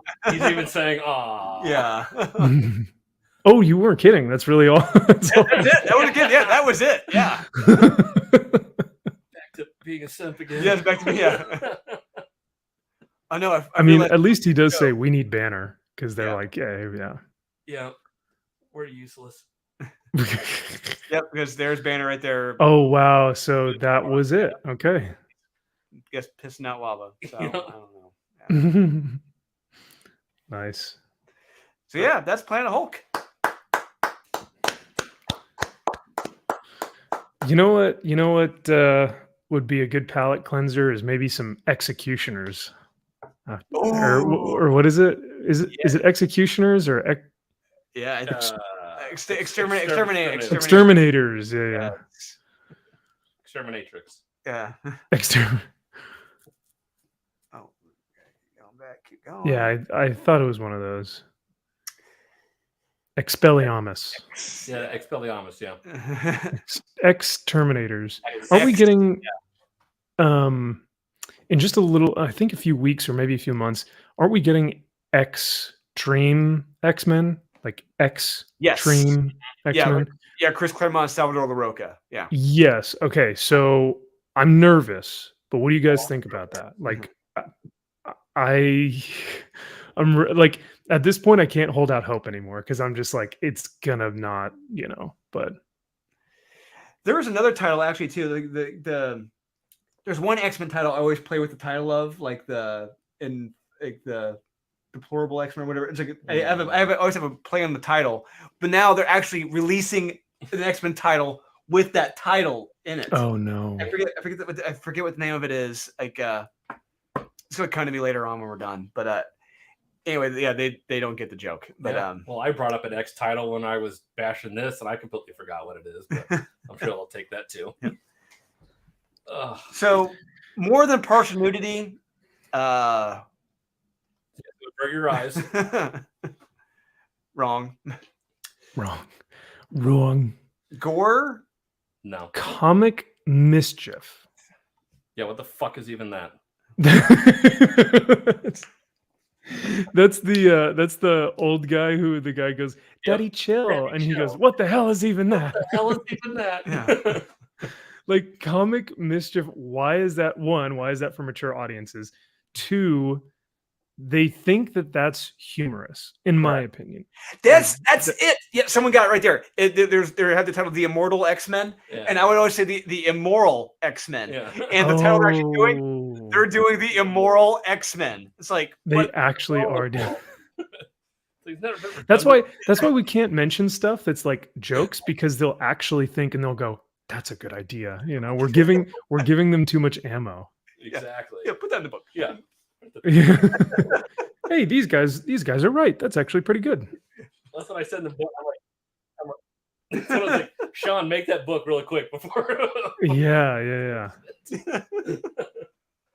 But yeah, when it comes to this like comic mischief bullshit, like they're trying to be LOLs so random, like cutesy unicorns and like bacon and like that whole humor thing that's like from 2012, right? And Yeah. fake mustaches. I'm surprised there aren't like finger or fake mustaches in this at this pizza. Yeah, like pizza, fake mustaches, unicorns, bacon. That whole LOL so random universe of humor just needs to be thrown in the trash. Yes. Or as Doc would say, thrown into the sun. Nuke it all from orbit. Yeah, sure. The reader discretion is advised. Extensive discussion on Dazzler's ass. So I said, probably not suitable for any audiences. That's the only thing that makes sense. This book fucking sucks for anybody. Yeah, there you go. I mean, God, like imagine like some old comic book reader, and he's like, you know what, I haven't picked up an X title in a while. Just like randomly like picks this up on a whim, and then he reads that and he just wants to end his life because he's like, extensive talk on Dazzler's ass. What is this? What? So we open up with nothing happening. Still shooting mirrors. Yep. I didn't read issue 2, but I remember at the end of issue 1, we get introduced to Laura or X-23, and they're in this like mirror dimension. Yep. They're still there. Yeah, okay. Fighting the mirror selves of themselves, which are bad mirrors. I will give them this. The opening of it is not bad. These opening 2 pages, it's like, okay, we got some drama. One of them got bitten. Holy shit. She got turned into a vampire. I don't know. Just got bit by a fucking vampire. Yeah. I mean, I was gonna say for the one thing, the reason why I mean, I think I still had this book as a skip it, but the only reason why I think I appreciated it was simply because of the art. And in the first 2 pages here, like I got to give it to him. The art is still holding up, and there's action. At least there's that. I was not bored reading this. I'll say that. Oh God, but for what reasons? You know, Yeah, it's it's like just like, yeah, for the wrong reasons, I wasn't bored. yeah. But Eyes were rolling too bad for me to read it. oh my God.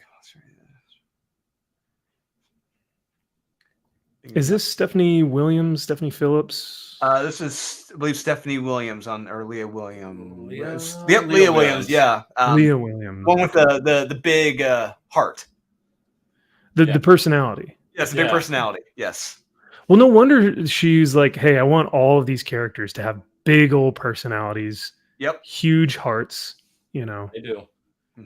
Is Leah? I thought it was one of the Stephanies that had the big personality, but maybe not. No, I think it was. Let's look up Leah. Let's get the stream demonetized by looking at it now. Yes. Ooh, Leah. Oh, that's probably much more of what I'd actually want to. Yes. Female soccer player. Yeah. Yep. That's oh her. no, yeah, you're right. Yep. Yep. You can't tell from that angle, but yeah, that's her. Trust us. Yeah. Aggressive research. Yes. I'm gonna do some research of my own after the stream. Watch it. Why fingers. do we know? Oh, okay. So the blindfolds is if they don't see their reflection, they don't have to fight off whatever it is that they can see. Correct. Yeah. They won't see themselves, Okay. and they won't have to fight the mirror dimension version of themselves. Okay. But this is where it just starts getting stupid. This is where, yeah, it all just goes downhill. The wonderful banter. Yeah. Wait, so if they said explicit language, why are they censoring out the explicit language? Thank you. Yeah. I just looked at the thing and I was like, wait. You get it. Yep. And yeah, here we go. Extensive talk about Dazzler's boobs. Yep. Because they're so big. And the thing that was this no, this wasn't the Yo Mama joke she used. It was not yet. They're so big that it becomes their own gravity field. It's like, wait, what? Who the fuck says that? Yeah. So I think Gabe had posted this panel on Twitter. But yeah, so why does Jubilee punch her boob in the middle of a fight? And then 2, I guess the banter is that we have bigger issues than my boobs. Yeah, Dazzler's ass. Is that the Yes. dialogue that we're going with here? Yes, it is. Yep. Now let's completely cut that away to remind us. Oh yeah, by the way, this is all being told, past tense. This all already happened. So yeah, we all know they survived it. They're narrating to Xavier and all them their shenanigans about what happened. So unreliable narrators. Yep. Not shutting the fuck up. Also, like from issue 1, they were at that bar, right? Like they were at the bar, and then the ex-boyfriend like takes them into that different dimension. Yeah, he like roofies them. Yep. What? Yeah, because they wake up there. That's right. Yeah, and I thought that there was a missing page because I was like, how did we get here? So then how are they now with Xavier if they were just at the bar right beforehand? You know what I mean? Yeah, no, it doesn't. Oh God! See, I love that page though. Of her. I love how Dazzler looks. She looks. Yeah. That's awesome. Dazzler right That's there. perfect. That's super sexy. Really like great shot of her ass. Oh, I love it. Yeah. On the roller skates, Disco Dazzler. I love it. looking good. Yeah. And then this, and then they talk. Yeah, but are we in 1975? Why? Oh yeah, that's right. Because we were like, why are they in the 70s? Yeah. Yeah. They have like bell bottoms and records and she's just sitting down. Yeah, she's looking like the pro from Garth Ennis, hanging around like dirty skivvies and everything. She's a working girl. Yep. Yeah, all those butthole pictures are real hard work on OnlyFans. God, this is. So yeah, I could have swore there was a page where it cuts to the future. I thought it did too. So yeah, if you go back, or to the future where they're talking to Professor X. Yes. Oh, I thought it was in issue 1. there's no way. I don't remember that. No, it wasn't in this. Was it issue 2? Because we end with the introduction to X-23. Yeah, right there. So issue 2, then it starts with them being like interrogated, like, okay, what happened? Because tell everybody. Oh, that would make sense, maybe. Yes, here it is. Okay, it's issue 2. Yeah. Oh, okay. That's what. Okay, because I missed this one. You're missing important plot points. Yeah. Yeah. Gosh, dang it. This is important, apparently. Now it makes sense. Yeah. God. It is hilarious. Yeah. For all of this is reminding me of a movie. I know this. I can't think of the movie right now, but this is all reminding me of a movie where, oh God, it's going to come to me later on too, where a bunch of jackasses are explaining to the people like what happened, and they're like, "Wait, this happened? Such and such happened to this?" Like it. Not as good as Kiss Kiss Bang Bang. No. Oh, is that the Robert Downey Jr.? Yes. Yep. Great movie. Love it. That's right. Get Gay Perry on the phone. Yeah. No, they call me that because I'm knee deep in pussy. Yeah. It's like the name, so it's stuck. Oh man. That's probably why they're full of juice. And of course, yeah, she was bit by a vampire and didn't affect her at all. So yeah. That makes sense. So no threat. Well, yeah, there really is no threat because we know they survived this. There is no threat. Yep. I had to forget there was a studio audience. Yeah, forgot about that. Yeah.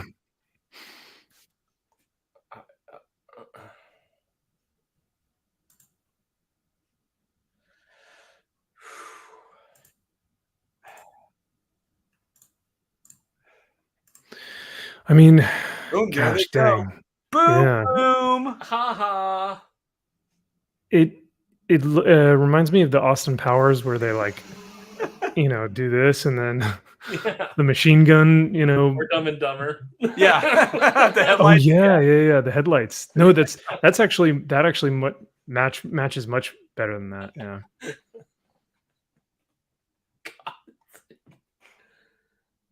But hey, mature audiences only. Yeah. Nobody can handle this. Man.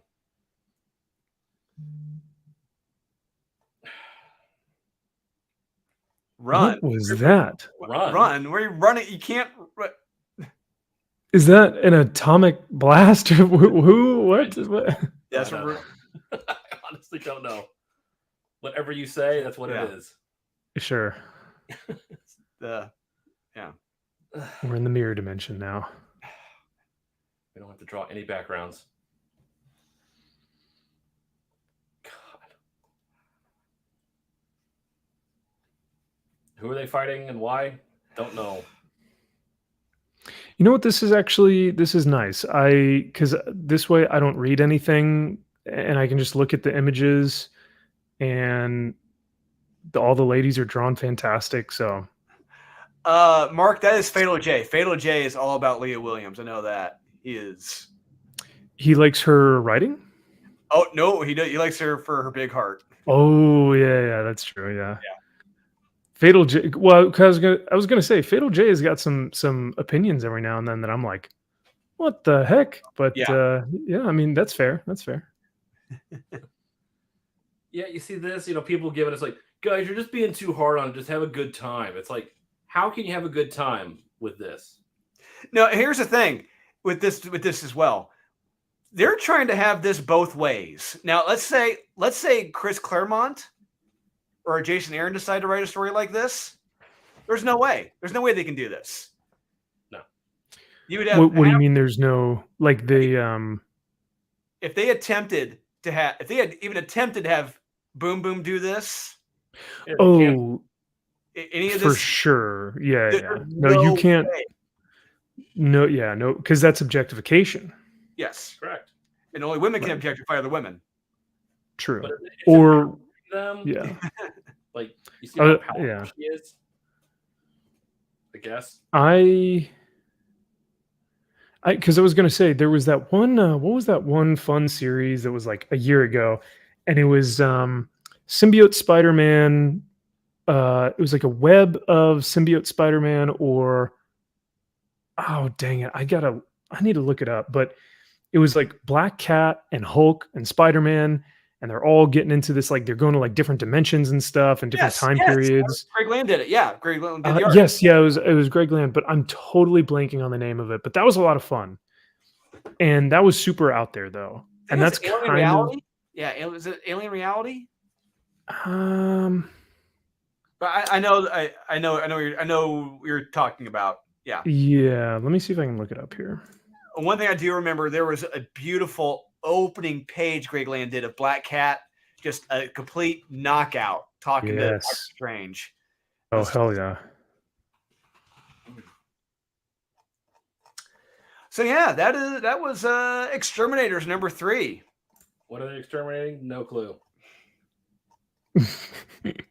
They're exterminating their audience, Kyle. Yeah, basically, you got that right. The 5 people they had. Yeah, right. It was Symbiote Spider-Man Crossroads. Sorry, wait for that. Finish line. Sorry about that. What was it called? It was Symbiote Spider-Man Crossroads 2021. Peter David and Greg Land. There we go. Yep, there we go. That was super rad. That was a lot of fun. Yeah. I think, was it issue 4? Oh, it's not on there. Son of a... Probably was. Pull number 5. Oh. Oh! Is that maybe check a different page? Oh, Or is the whole thing gone? yeah. The whole. Oh. Damn. God damn it. Yeah. Is there a Ralph near here? Well, for let me see if I can pull it up on my end, because yeah, that's a lot of it's a fun series, and it's like it's one that you would never really think of or put any thought into, but it yet it still like resonates in the back of my head. I'm like, yeah, this was a lot of fun. I'm waiting for Marvel to collect it all, and they really should, because he had like, I think it should like 4 different miniseries of the Spider-Man, symbiote Spider-Mans. So and I feel bad for Peter David, because I don't know if you saw Peter David. He's not in the best of health right now. He's not looking too good. Yeah, I think I remember Perch doing a video on that, and I think you had sent that over, and it's tough, man. You've got him, and you've got not Ann Nesenti, but who's the female who's going through? She's the writer of Doom Patrol. Oh, the one from the 90s, right? Yeah. Yeah, I know you're talking about. Yeah. Yeah, I heard about that. Oh my god, the ads are real. Yeah. I'm trying to like get to this like one. It's true. Just stop. One page. Why? I mean, I have it pulled up, but the ads are like, you almost can't see the page because it's just ads. So let me see if I can find a different. Let's try. Yeah, he could save a lot of books at Marvel, but yeah, it doesn't look like he'll be doing that for that much longer, unfortunately. Nope. Just sad. Passing of a Titan. Oh, they did a couple different issues. It looks like they did Symbiote Spider-Man, the regular series, and then they also did the most recent one was this Symbiote Spider-Man Crossroads. Yeah, so Peter did like 3 or 4 different 5-issue stints on it, and I don't know why I don't know why they didn't just make it a consistent ongoing, but it was the Peter Parker with the alien symbiote in the 80s. That Peter. Mhm.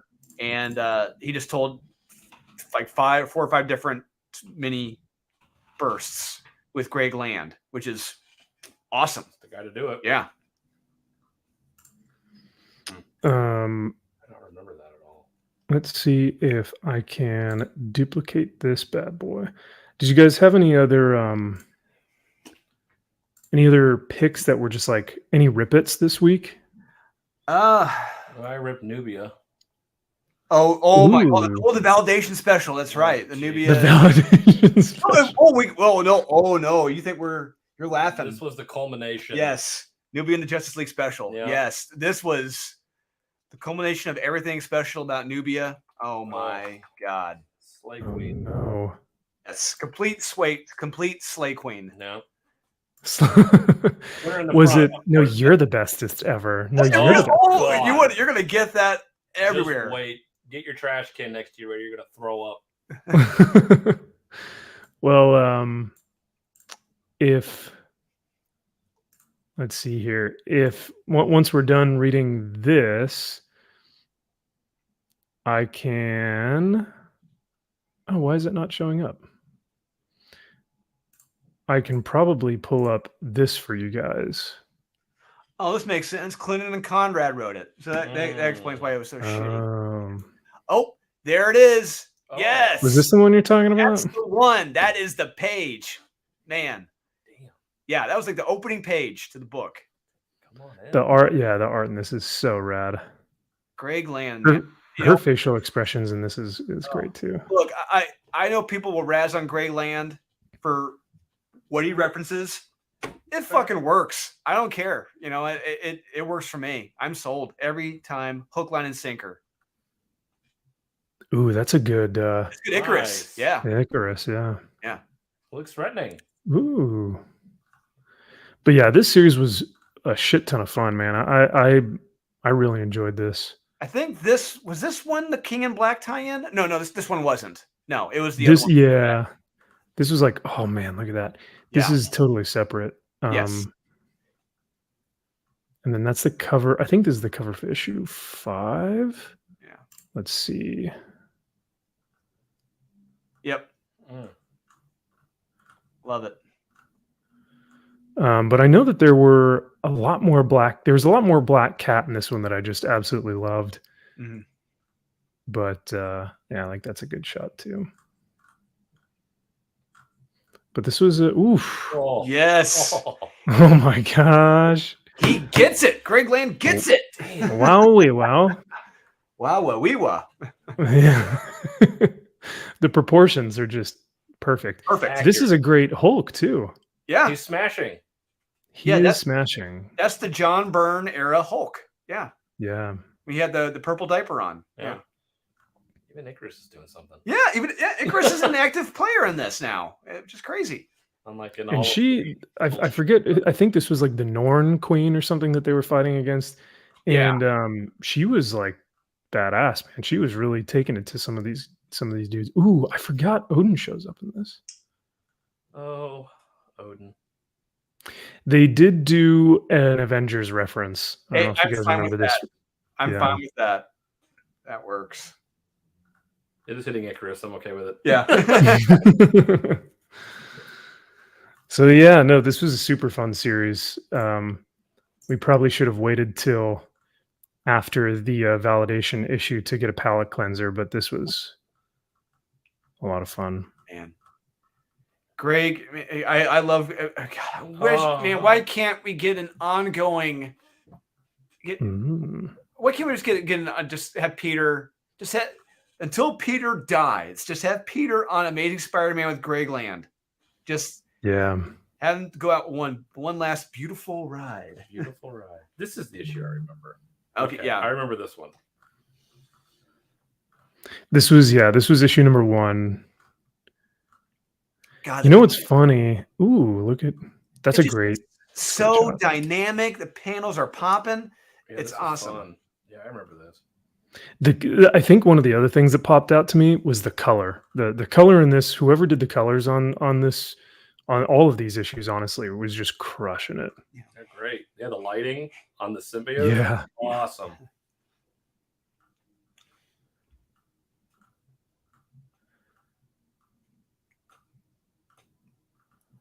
Oh, yep, there he Ooh, was. nice. And Hulk shows up. Yeah, okay, I remember this now. There's a shot in this where I think Spidey, like, yeah, he shoots a load of web right into this like sorcerer's face here. Yep. And I don't know if, let's see, Twitter. I think it I don't know if I can pull it up on this one, but if I can go to a different window, I might be able to log into my Twitter page or whatnot. Because there was a guy who recently called out an individual over at Comic-Con, over at a comic convention in Canada. And is this the Validation issue? special. Yeah. So she's in nice. Gotham, Yes. Batman posing, because of course. And Batman isn't anywhere to be found, as in like, get the fuck out of my city. Whatever. He's like, why the hell are you here? This is my territory. And of course, she loves Black Canary as a warrior. I like her already. But you scroll up, Yeah. Oliver. Yeah. Look forward to finding out if he's a good fighter or not.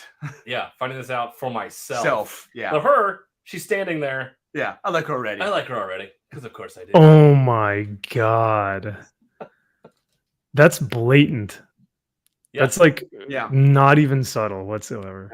And now we're getting the opening credits. Yep. Yep, the Clinton and Conrad joint. So there we go. Oof, big oof. So we're in it. We're in So it bear in already, mind- boys. So bear in mind, you have Nubia. She has Wonder Woman level powers. Yep. Green Arrow, greatest archer on the planet. And you have Black Canary. She's a superpower. She's a metahuman. Yep. Who are they hunting down? Firefly. Yep. Firefly. Is the Batman villain with the flamethrower. That's it. I would have bought Condiment King. Yes. you would have bought what? Condiment King. Yeah, that would have made more of a... The salt to the sauce. Yeah, that would make more sense. Like, all right, we got to call in the big guns here. What was that one Kite Man? Yeah. Which one? Tom King's Kite Man? Yeah, Tom King's suicidal. that one. Yeah, Kite Man. Yeah. Is he trying to build a kite to commit suicide? Yeah. Oh my god. Well, he's a white male. Was he a villain or was he a hero? I forget. He depends on who you ask. Yeah, yes, Tom King. He's the hero of the story. Yeah, I guess morality is subjective when you Yeah. have no understanding of And again, he was with Central Intelligence, so he's got no morality there. Yeah. Didn't he die in Oh yeah, no, that's true, huh? this continuity? Did he? Firefly or Kite Man? Both? I don't know. I don't know. It's an omniverse. No, who gives a shit? Sure. Yeah, I don't know. Yeah. DC doesn't even know. I guarantee you, No. no one at DC knows if he's still No alive one. or not. No one knows. Not if Nubia's done with him. Yeah. God. So naturally, they have to try their hardest to take out Firefly. Get it, Queen. Oh, right there. Oh my god, wait, hang on a second. I need a moment. Hold on a second. That's legitimately I'm looking at this is a real panel. Yeah. Real comic book.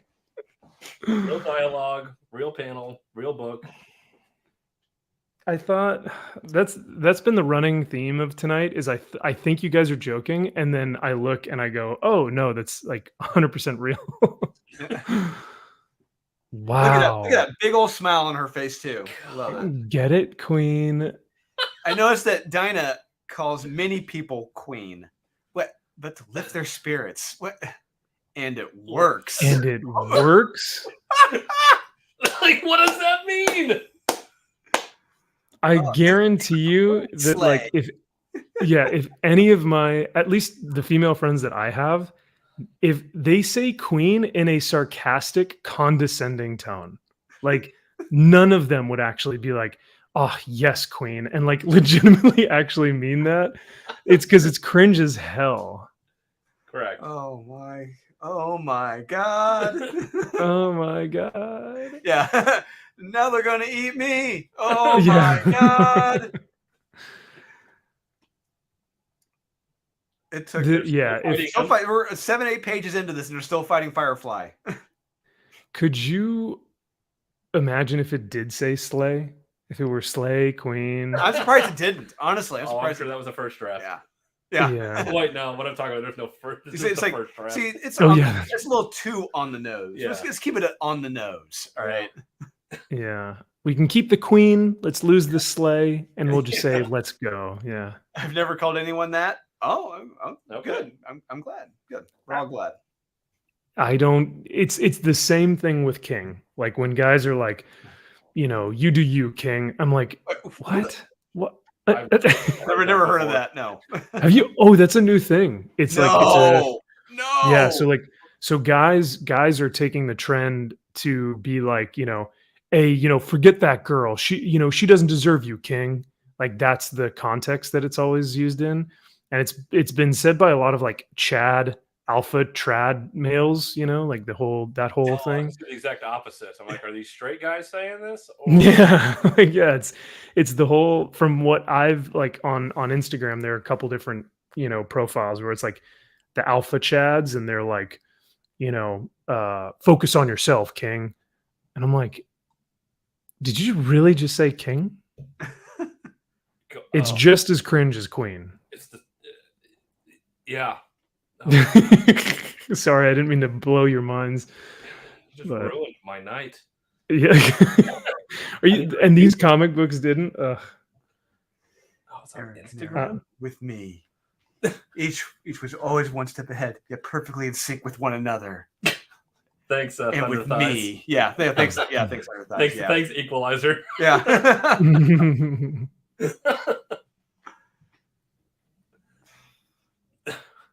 Three of us are a team. Like, you just met. What was the They're still fighting. Yeah, Look, 9 pages in the fighting. What are you doing? Firefly. Come on now.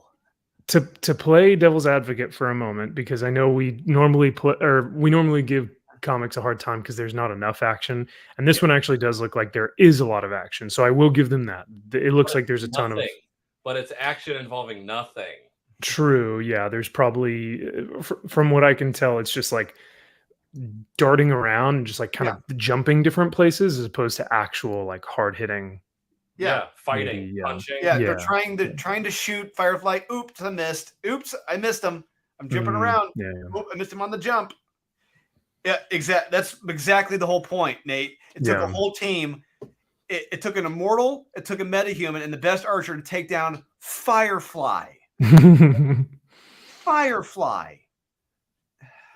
I mean, weren't literally weeks ago, didn't Black Canary and Oliver, weren't they taking on Batman's like version of the Eradicator? I always forget his name.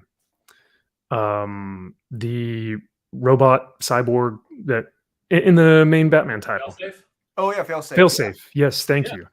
Like Black Canary and Oliver Queen were taking on Failsafe, the literal thing to destroy the Justice League, and they were taking them on. And she was taking on Deathstroke. Yeah, that's right. Now Nate Hidalgo brings up a good point. Like when Batman fought Firefly in Nightfall, Batman was sick. Batman was like pretty much wore out. So there's a reason why he could barely hold his own against Firefly. Yeah. You have 3 people in their prime, 2 in their prime, one of which, okay, whatever. But took Firefly, really? Yeah, it would have made more sense just to see Firefly standing there and to see these dipshits just running around like doing flips and shit. Yeah. And just being like, fuck you doing? You should have said, really? All this for me? All this for me? Really? Like, really? Like she's like hopping off a building. Yeah. It's like, what are you doing? Hey guys, I'm right here. Yeah. I'm right here, man. Yeah, I'm right and food. Oh, sitting and eating. Oh my Yep, gosh. eating. They did it, guys. We got it. You're here. They Oh. worked up an appetite for fries Oh my god. and coffee. I need an appetite after this. Or I'm gonna have an appetite after this. Fries and coffee. That's exactly how she does that. It's this thing I enjoy her seek. Bullshit. You go back and read those Wonder Woman comics that she's the headlining. No, she loves violence. She really does. Yeah. Then why are you in Gotham City calling it a total dumpster fire and a shithole? It's like, so you came here to fight. It's always like the soulful saint that's like, you know, it's the guy who's like, you know, I didn't ask for this, you know, it's like I didn't ask for these powers. That's the same type of mentality here where it's like, I never wanted violence, but you know, I'm just simply glad that we stopped the bad guy. It's like stop virtue signaling. Speaking of virtue signaling, yes, you could probably teach Batman a thing or two, master and restraint. Oh my yeah, that was something else. I can't wait to tell Diana you thumped them hard. It's like which one of you is going to blow her first? First, yeah. Who Right. Going under the table first. Bye. Literally. Yeah, who's lining up? Yeah, go take turns like circus seals. You're gonna line up. What's going on? Yeah, this is one big self-filating issue of just. Yep. Yeah. Who's next? Oh, Black Adam's next. I forgot. Black Adam is next. Yeah, the most unlikely character to blow someone. Yeah, is Black Adam. Besides himself, is Black Adam. Make more sense. Yeah. Yes. Yeah, how he's not. Wait, I thought isn't Black Adam black? Yeah, it's right. Yeah, he's White Adam. He's now. White Adam. He's now. White Adam now. Yeah, I remember that. Oh. Yeah. Oh gosh, I can't keep up anymore. I'm not. Yeah, no one can. Yeah. We're still being here. We'll still be here. Dang, she is cool. See, I told you. Like, oh my gosh, they're literally saying she's cool. Yeah. First thing that comes to mind is Poochie the rockin' dog. Oh, Poochie's one rockin' dude. I mean, look at his hand. So look. Hey, bye, Queen. It's this, but it's this. We'll be here. His last name is Queen doesn't mean he's an actual queen. Oh, that's funny. The writers might have been like, "Oh, it's the Slay Queen. We got queens all over." That would have been a funny joke. She Yes. says, "Get it, Queen." He's like, "Oh, you mean me?" Yeah. Oh, I mean, I might have rolled my eyes just as hard as I rolled them in the last panel. Yeah, at least it would have been like, "Oh, okay, I get it." Yep. You're talking about royal stuff, ancient deity stuff. I feel like a kid spying on mom and dad. You're adults. God, you know what I'd love to bring in here on this? If I wish, I don't know if we could bring him on. I don't know if Sean would ever let him on. I'd love to bring on Ethan Van Sciver. Oh, God, for looking at this. Oh my God, this would be priceless right now. Pay good money to watch Black Adam get denied. What Very good money. Like what? Get denied? Or he was asking her, Asking her out? Like what? He's going to ask out a lesbian? Yeah. What? This is Black Adam. This is how. No, he doesn't have to. No, he doesn't. This is how. So these conversations are legitimately middle school, like not even high school level.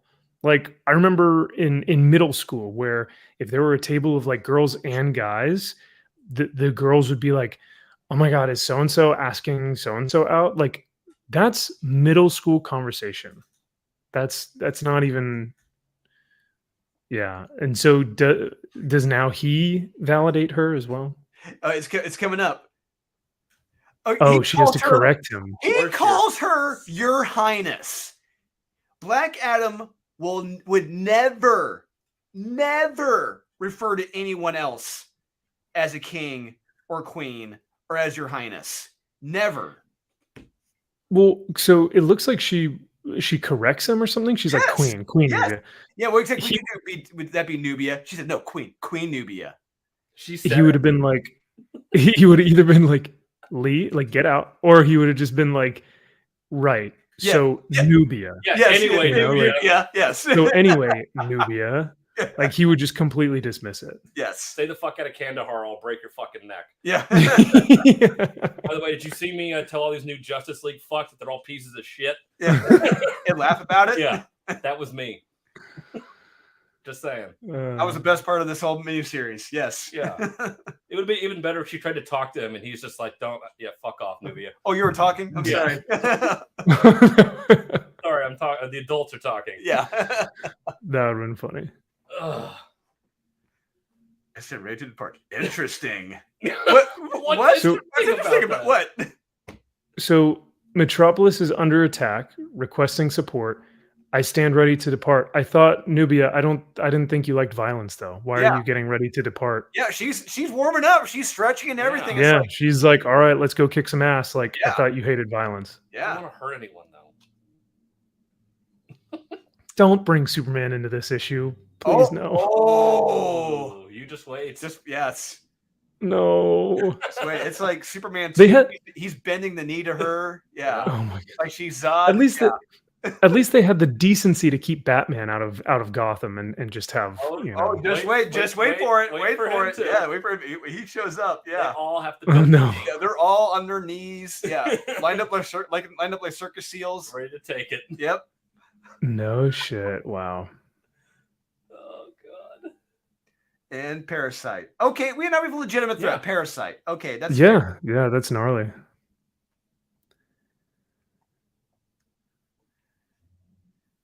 He's a sponge. Oh, you don't say. Yep. Bigger we'll get. Yeah, no doubt. Tell me this monster's. It's like you're not in charge of anything. Thing.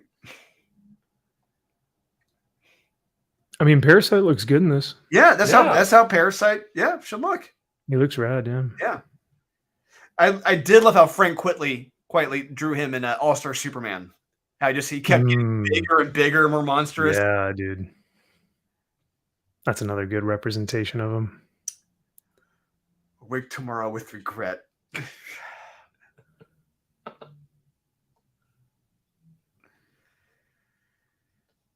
Boom. That's probably the one hit she got, but hey, she's fine. Yep. Okay. All right. I realize you probably don't need my assistance. Oh my god. The queen doesn't need you pawning at her. Yes. We need to. Yeah. Like, We're all vying for her affections now. What the? yeah. Yeah. Bear in mind, there's still a fight that is going on. Yeah, we still have a monster here, you know. Black Adam carries the cool confidence. Yeah. Look, I know all too well.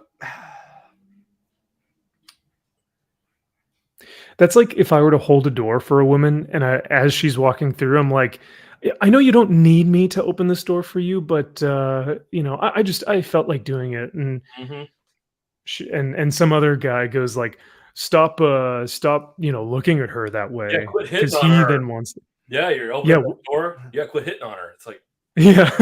It's like, well, both guys are in the wrong in that situation. The guy who's opening the door going, I know you don't really need me to do this. Like, just open the door if you're going to open Open it. the door. Don't expect anything. And this is a completely bullshit misunderstanding, misreading of Black Adam. Despite his best efforts to be thoroughly unlikable, no, that's just him. That is who he is. He is an asshole. That's just who he is. yeah, that was Right. best effort. He's not even trying. Yeah, that's just him. How she describes Black Adam here? That's Superman. Carries the cool confidence afforded to an immortal. No, he doesn't carry cool confidence. He's just Black Adam. He's just He carries arrogance. yes, exactly. It's not cool confidence. It's yes, it's that next level. Arrogant is above that. Yeah. Yeah. Arrogance is ego. Confidence is like a stoic like knowledge of yourself and your own strength. It's like almost like restraint on your strength.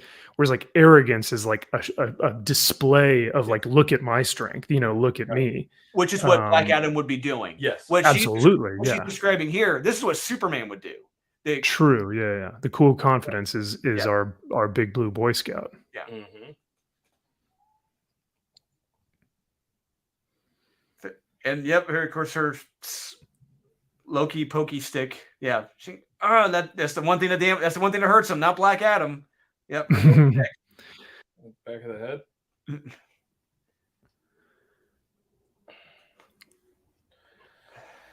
Oh, bear in mind, this all takes place well before Justice League 75 when the Justice League all died. And yeah. Oh, I honestly haven't been following that. So. Okay, you're not.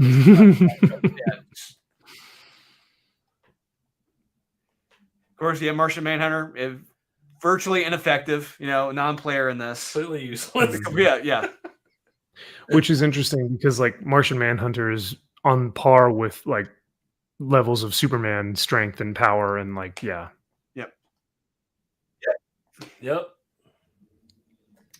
At least I've always thought so. He is. Yeah, he is. That's one thing I've always ever reading all the cosmic cards, the power level. Yeah, he had the same power set and strength as Superman, but flame was his weakness and Oreo cookies. Yep. And even like more so, like because he has the that like translucent ability. He can he can alter teleport different places. He has like he can what's the word I'm looking like mold into different people. Yep. Yeah. Shapeshift, all that. Yeah. Shapeshift. Yeah. Thank you. So yeah, he can with the same power set as Superman. He like on top of that, he can do all that stuff. So Martian Martian Manhunter has always been a favorite of mine. Yeah, very intellectual. Very. It's like he's an alien. Just like he is. He is almost like an AI or an alien because he's so logical about stuff, Yeah. Yes. But like he also has like data. Yeah. Data. Yeah. Yeah. Remarkable shots. You are so amazing. Yes. Not a single bystander destroyed. You're You're right. The worst. Right. You're welcome. Here we go. Yeah. Newbie. Bullshit. Look at that face she's making right there. Look at her. Oh my god. What a pretentious fucking stance too. Yeah. She's like, yeah, that's right. Call me queen. Isn't anyone gonna thank me? I can't fucking. That's like, oh my god. You need to work on your compliments. Fuck off. That's what he says. Go fuck yourself. Off. My god. he would say that. With as much expletives as they put in every book now, it would just be nothing but expletive. Like everything would be dashed out. He would be so done. And then he flies away. Especially to get your hand off me. Yeah, right? Yeah. I didn't ask for your permission. You didn't ask permission to touch me. I cannot get over that fucking posture. Yeah. That to me is almost worse than like when because it's such a stance of like, arrogance, it's condescending. Yes. It's so like disrespectful. Yep.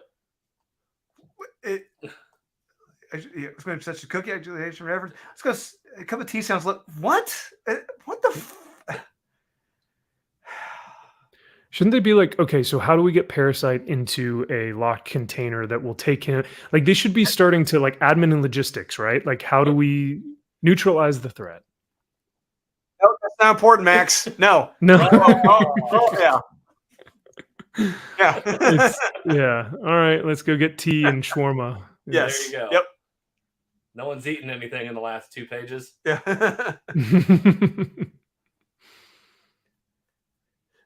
Tim Truce to your liking? Are you sure? Yes. Anything I can do? Can I fluff your pillows for you, please?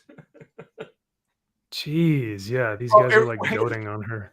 What exhilarating outing, Queen of you are excellent. Oh my! Agree. You can be. Oh shit! This is unreal. Oh. I can see. So this one to me is almost. This deserves a much harder rip than what was it? Exterminators? Yeah, because Exterminators has the.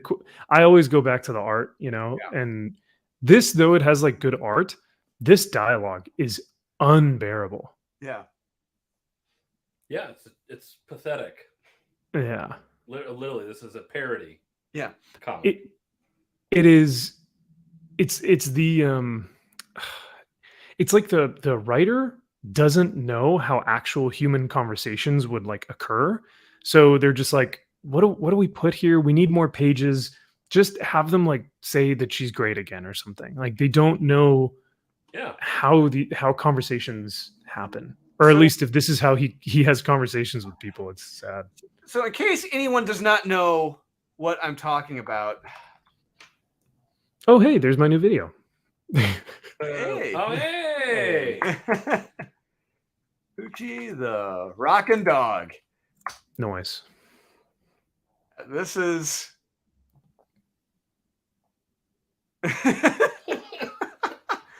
this is not Poochie right here. Give me a second. Because I can play Ooh. the audio. Oh, that food is actually making me Can we play? We can play audio on YouTube videos, right? If it's it might get hit for Fox though, because Fox Ah. owns Simpsons, right? Yeah. As long as it's under I think 8 or 10 seconds, they might get you. That's Poochie the rockin' dog. This is how they are treating Nubia right now. She is Yeah. Poochie the rockin' dog. It's the bestest ever. Can do Yeah. everything. Yeah.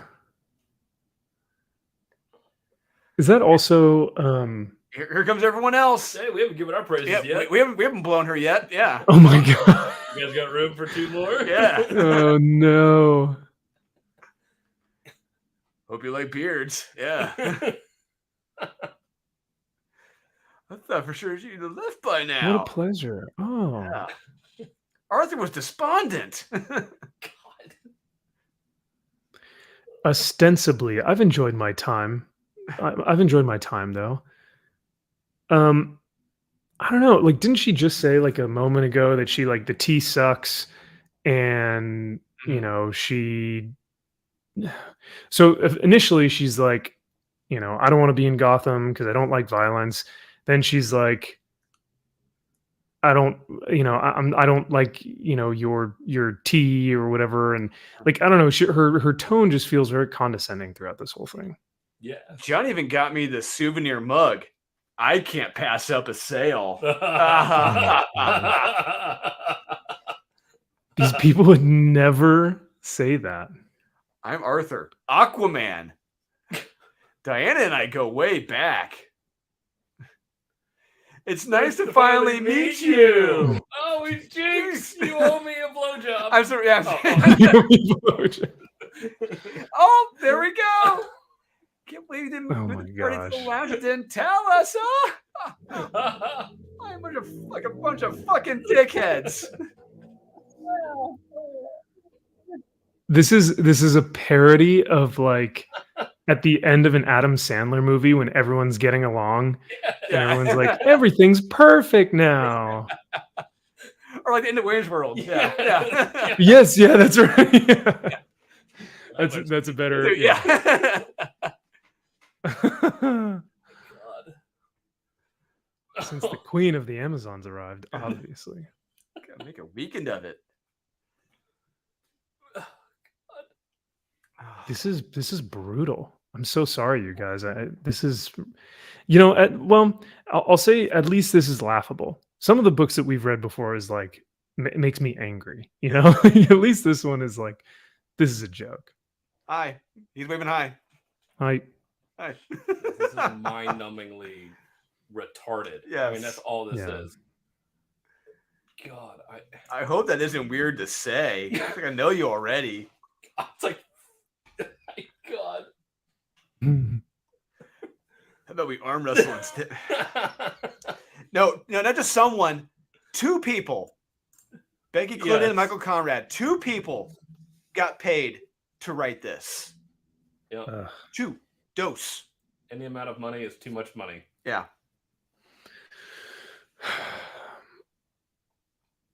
Arthur, really? I can't believe Oh, this isn't there over. we No. Yeah, who's lining up for seconds like circus seals? And hers. Yeah. Oh. Good, Dinah, start sucking. Yeah. Oh my God, they did it.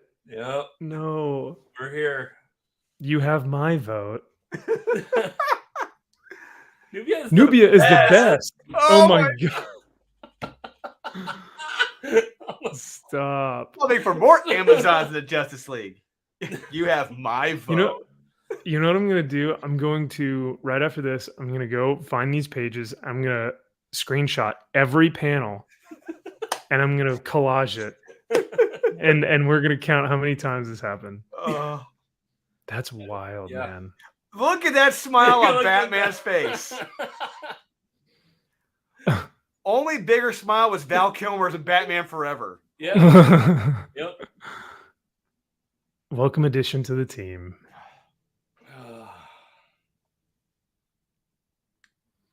And again, she's like, I cannot accept this responsibility. I never asked for this. You know, it's that soulful saint thing. My sister, my mentor. My mentor? Oh. Who are you? Oh my god.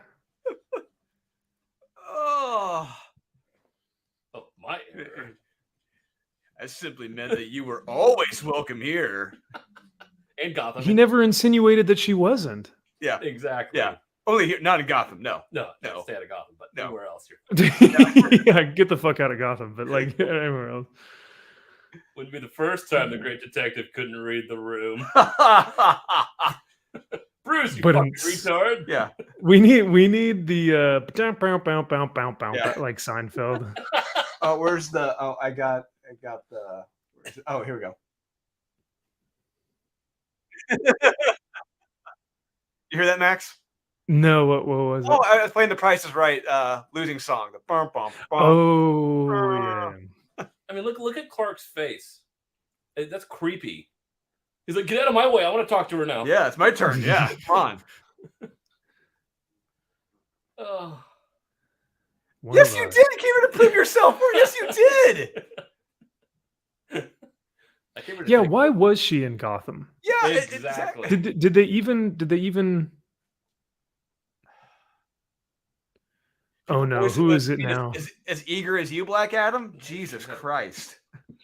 Wait, I see a bubble off to the side. Is there still one person left that still needs to validate her existence? Oh, no, it's Martian Manhunter. Oh, okay. We can't do it. We need none of us can handle this. We need Nubia. Oh my lord. Yeah. Oh god. Man. That a queen is always ready. Slay queen.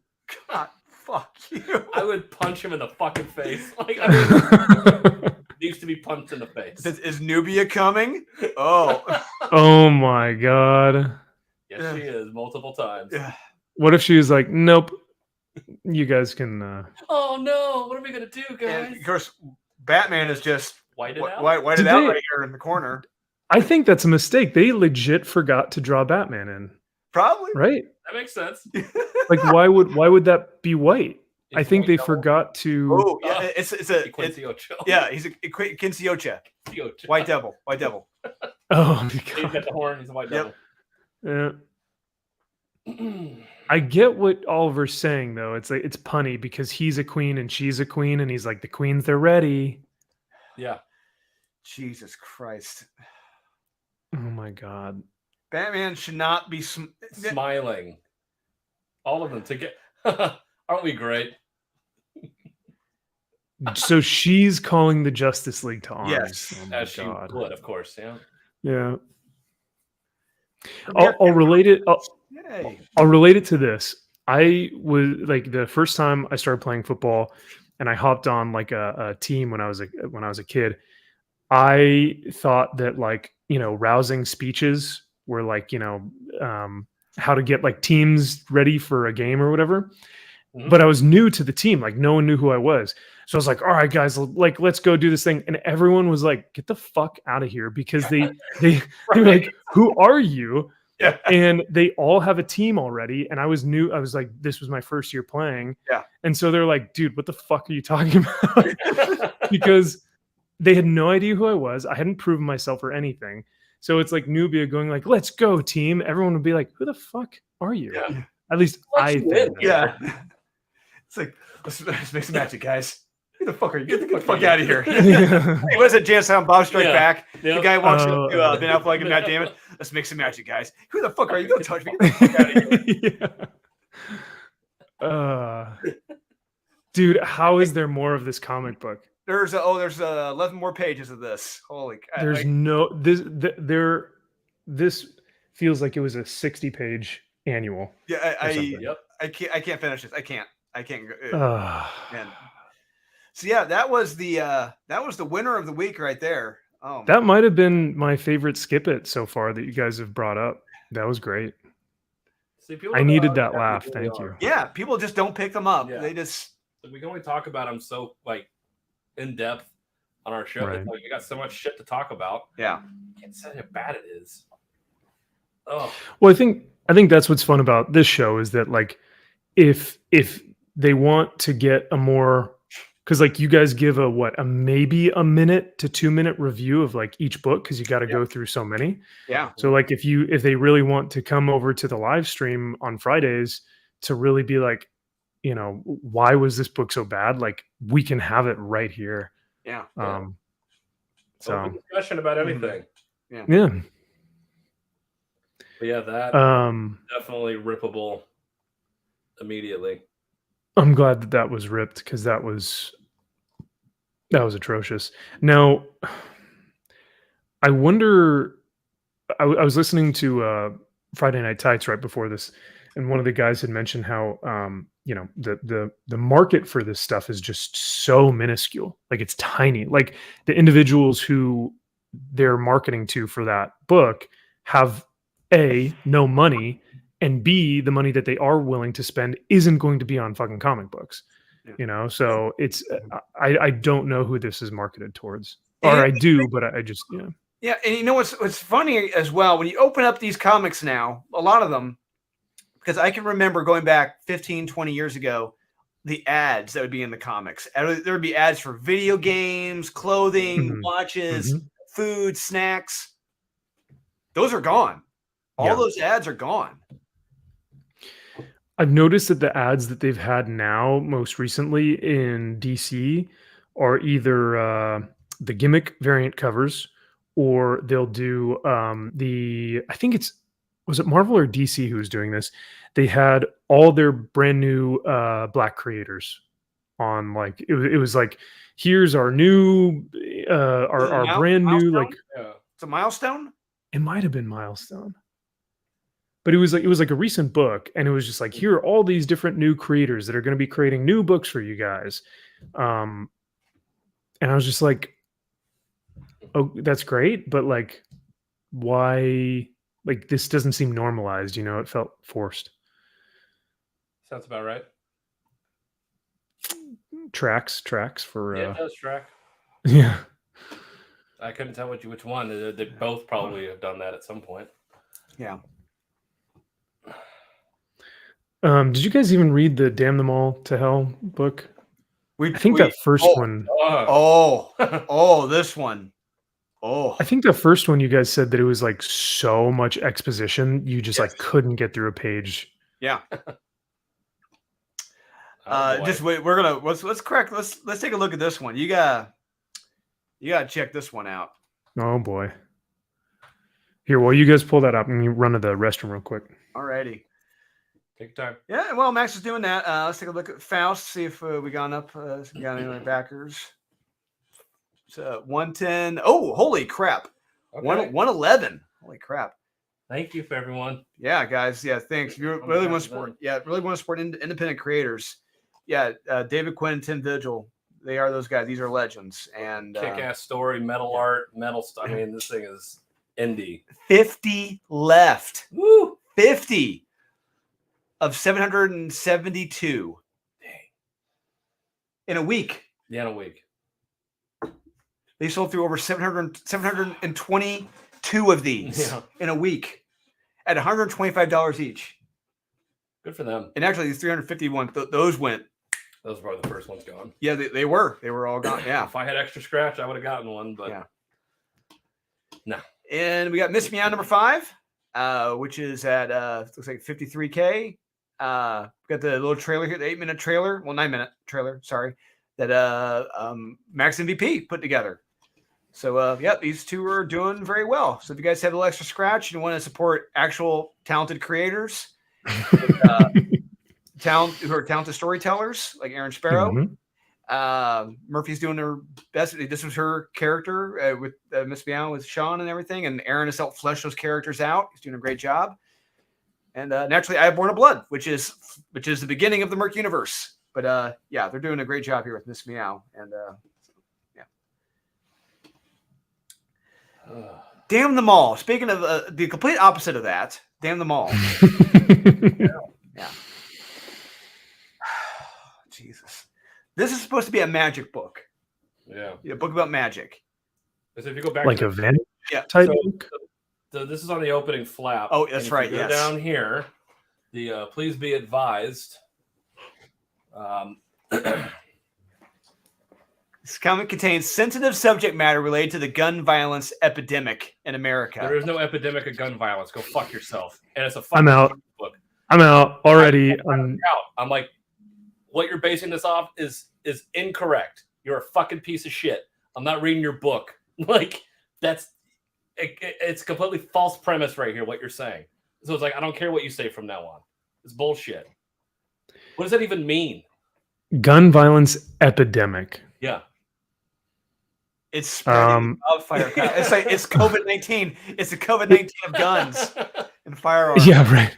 Because if they're actually looking, but they won't. If they're actually looking at the statistics of like gun violence, it's gang violence. It's gang related violence. Yeah. At least from what top 10 as far as gun violence.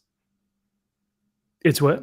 Yeah, we're not even in the top 10 as far as gun violence. Yo, yeah, 100%. I mean, well, the U.S. particularly, and Jason Aaron did this in his Punisher book, but he alluded to like, the king of killers. We look towards America to find the king of killers, because they're. And I was like, have you looked at any other country in the world and their statistics on murders?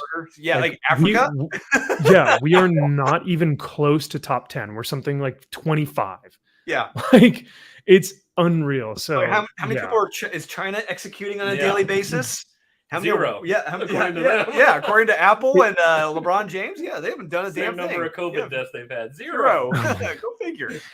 If you guys look at Iran, Iran has had protests in the streets, and their police officers have killed, I think, like 100+ people right now that were in the streets. So the soccer players didn't sing the national anthem, and because they were like upset about it, and the Iran government said that they were going to imprison and torture their families if they didn't sing at the next game. And I was like, oh, but America's the crazy ones, right? Like we're the ones that are like, the government literally is telling the Iranian soccer players, we're going to torture, jail, and potentially murder your families. That's what that's what the before the invasion of Iraq after September 11th. That's what Saddam Hussein's son did to the Iraqi soccer team when they lost. They all got their asses tortured. They were all So it's remember we're the most evil, most racist, evil country on the planet. Yes, oh my god, dude. I'm so fucking sick of 20-year-olds telling me that, like, I'm the worst, that we're the worst country in the world. And it's like, literally take a look outside. But I don't. Or middle-aged writers like Simon Spurrier. This epidemic, so awful.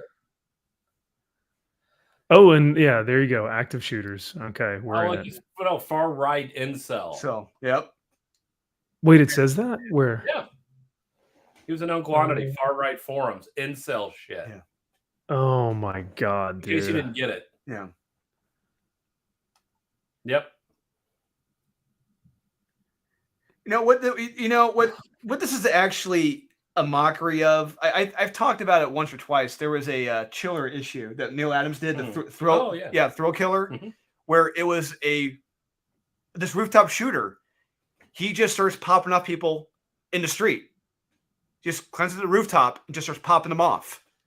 And it ends with him killing himself. It's like, what the fuck was this?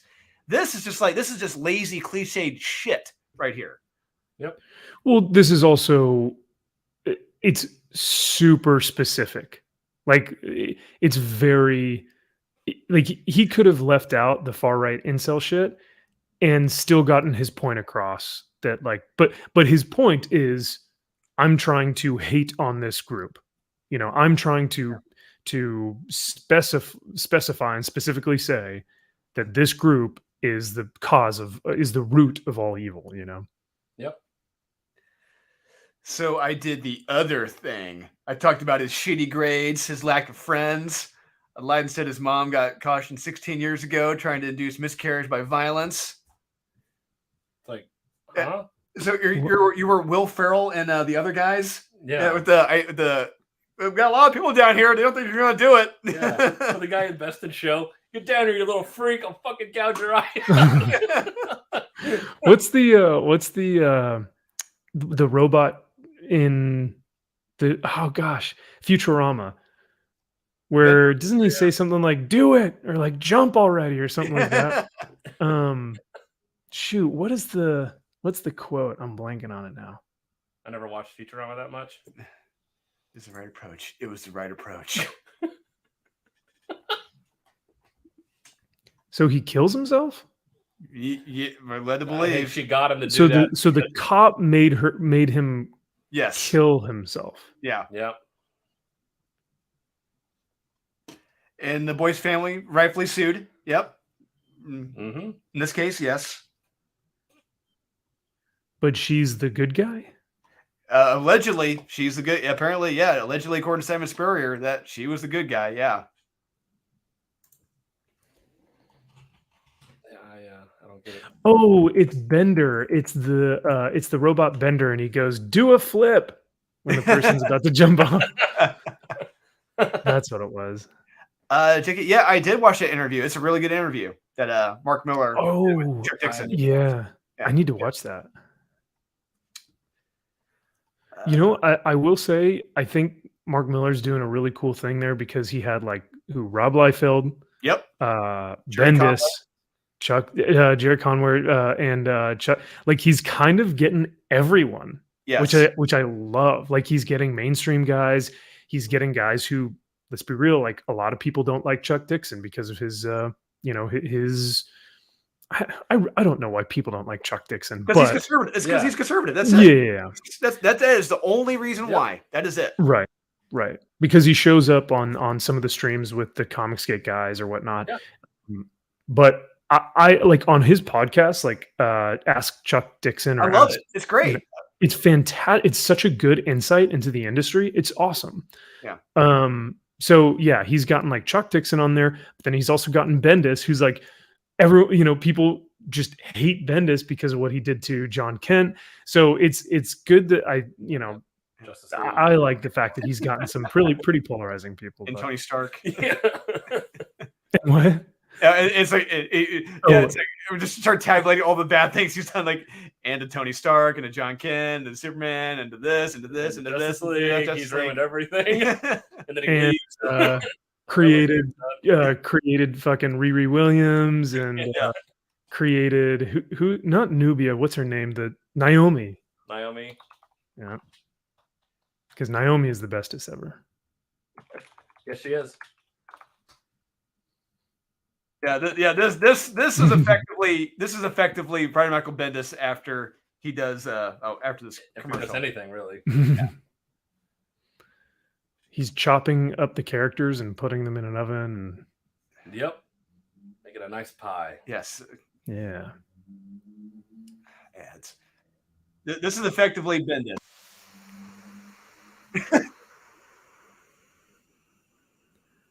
Oh, did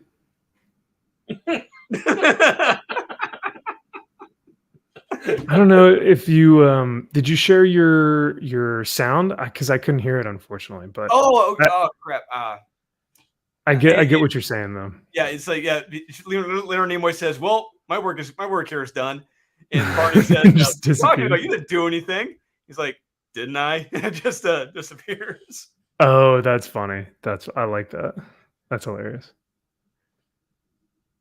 God. So here she is, still whining and moping about how she was the victim the whole time. Mm. Yeah. My job's really hard.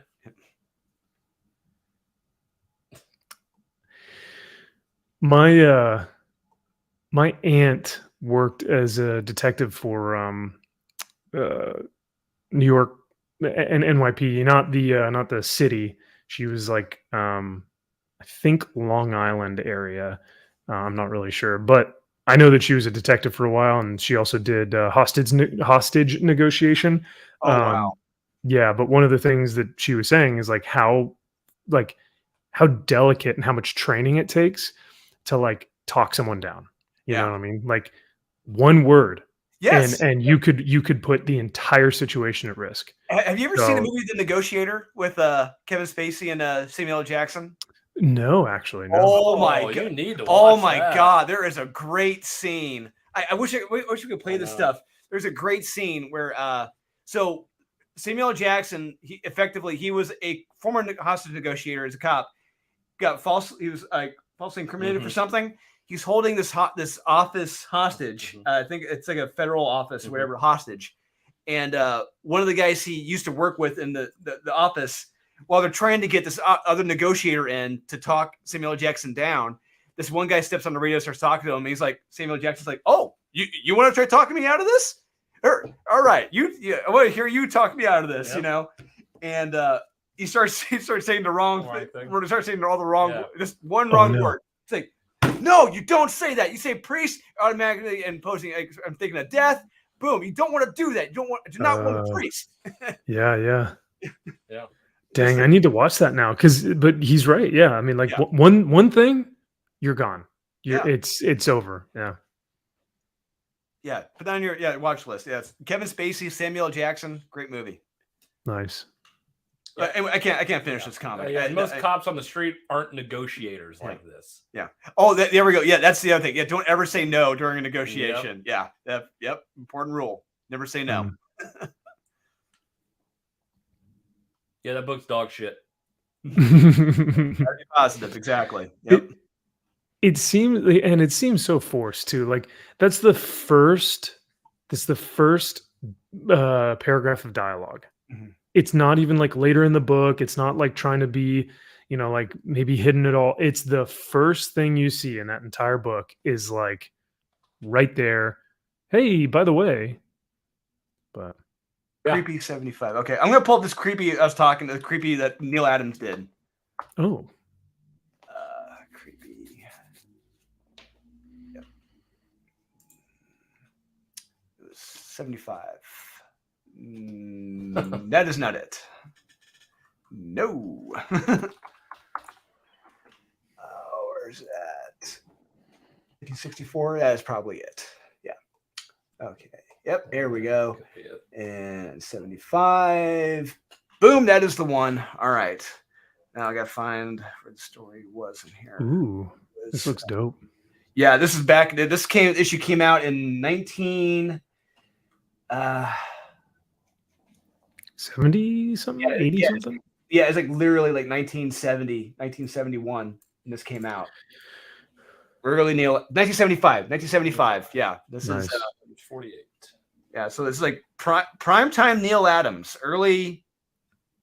Here we go. Yeah, prologue. Here it is. This is the story he did. Oh, yeah.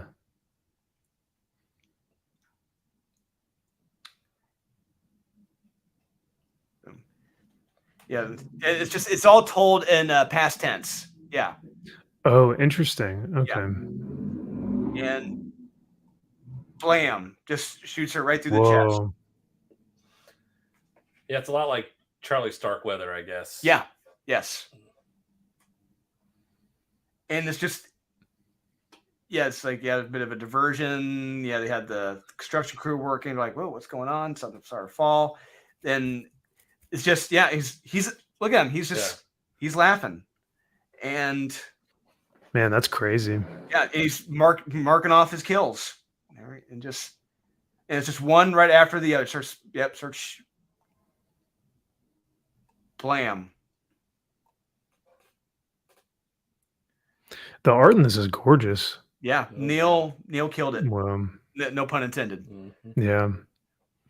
And this is scary too because it's also like showing you the impact of like everyone on the ground level, you know? Yes. Yeah, his father had a house filled with guns. I understand a number of them were taken from as souvenirs from the Korean police action. I remember looking at that Korean police action. That sounds interesting. Hmm. Took some brutal beatings from his father. One was near fatal.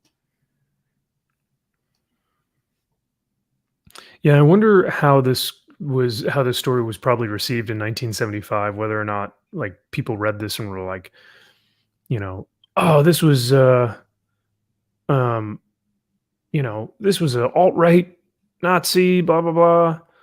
Or, because that it looks like that one panel up top says, what about child welfare groups, the courts, church? Like, I don't know what they're talking about because it seems kind of nebulous. They're not trying to, at least from what it looks like, they're not trying to be like, well, this is this certain group. It just it really, they're putting it out there like they couldn't prove there were any child beatings, couldn't prove any of it. He reached out many times. People were there, but I guess saying that people weren't listening, or not necessarily people weren't listening, but like, I guess people didn't believe him, or they just. So it's more of he's a product of the abuse that he had seen as a kid. Yeah, maybe. Yeah. Well, a lot of times people try to find reasons for why something happened. Yeah, that's true. I mean, we don't know. And maybe like is God, heaven? What was the point of all this? Was he in control of his own destiny? Did he get scared? It's people putting together. They don't know definitively why. Putting together what could have caused it. See, that's, in my opinion, I think that's brilliant because people always want to rationalize evil in the world, right? Yeah. I mean, it's only natural for us to want to try and equate like the what's his name? The guy who ran over all those people at the parade. Oh my God. Daryl Brooks. Yes. Daryl Brooks. Absolute psychopath, like insane, rolling his eyes during the testimony, just completely like just an evil person. And you wonder, the judge multiple times. Oh yeah, and representing himself because he's, like I said, he's a psychopath. Yeah, he thinks that like just nuts. But you wonder like what is this what is going on in their head? Like how did the evil come to be? How did this evil exist? So that's wow. Yeah, that's heavy, man. This is what my story I'm writing is about. It's literally, it's taking these themes and putting it into more of an Indiana centric background. But like, this is what I'm tackling. And this is where this part of the story where I really like it. Even though he's marking off his kills, he's buying an apple, he's having his lunch. He is just, it's like, he's unfazed. He's not phased, having another day at the office. He's completely unfazed by anything. Yeah, that's creepy, man. Yes. I mean, it's like all the you hear about who was it? John Wayne Gacy. Like everyone's like, yeah, he was just a totally normal dude. Like, and then has literal like tens of hundreds of, bodies under his house. And you're just like, God, man. Yeah. And here we go. Yeah, people talk more things about his past. Like he was in the Boy Scouts too. We don't understand what happened. Yeah, he stuck in when other boys quit. And they're still popping off more people. And SWAT team shows up. And I love how he's still got that apple in his mouth as they're shooting at him. Yeah, I love how accurately Neil drew the weapons here. I love. Oh yeah. Yeah. I love the rifle. I love the. That was an M16, but yeah, or is it an M? It was like an M16. It was like an accurate 70s. Like yeah. Speaking of Chuck Dixon, as we were talking about earlier, on one of those videos that he was talking about on his Ask Chuck Dixon, he was talking about how he was going to do. I think it was a Captain America book with Rob Liefeld, and yes. Oh yeah, and when he said, he gave Rob the script, and he's like, and you know, here's what we're gonna do, but I need you to do time period accurate tanks, weapons, uniforms, helmets, like the works. It needs to be referenced. And then he got the artwork back, and he's like, "What the fuck is this shit?" He was like, totally. And he said that this isn't even a done script yet. He's like, this is just like storyboard ideas, you know. Yeah. Don't put it to art. And he just went to work. And it's like, no, don't. Yeah. Yeah. So, I mean, and now I think if you look back at that Captain America book and you look at those tanks, you can understand what Chuck was saying when he was like, "What is this?" But yeah, no, getting those, like having those references and getting that stuff accurate is so important. Yeah. Just even the scope, just everything on here from Neil just looks amazing. Yep. I love that top. Most kids don't realize what kind of world they're growing into. Mm. I love that. Oh, yeah. Perhaps Bobby thought he did. Yeah. And he just, Yeah. I love it. And there he is, just stands up and blam. Just that's it for Bobby. Yep.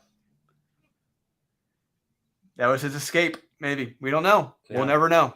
So that is how you that last thing. Now at least he won't have to go alone. Oh, yeah. Oof, that sends chills up your spine. Yes.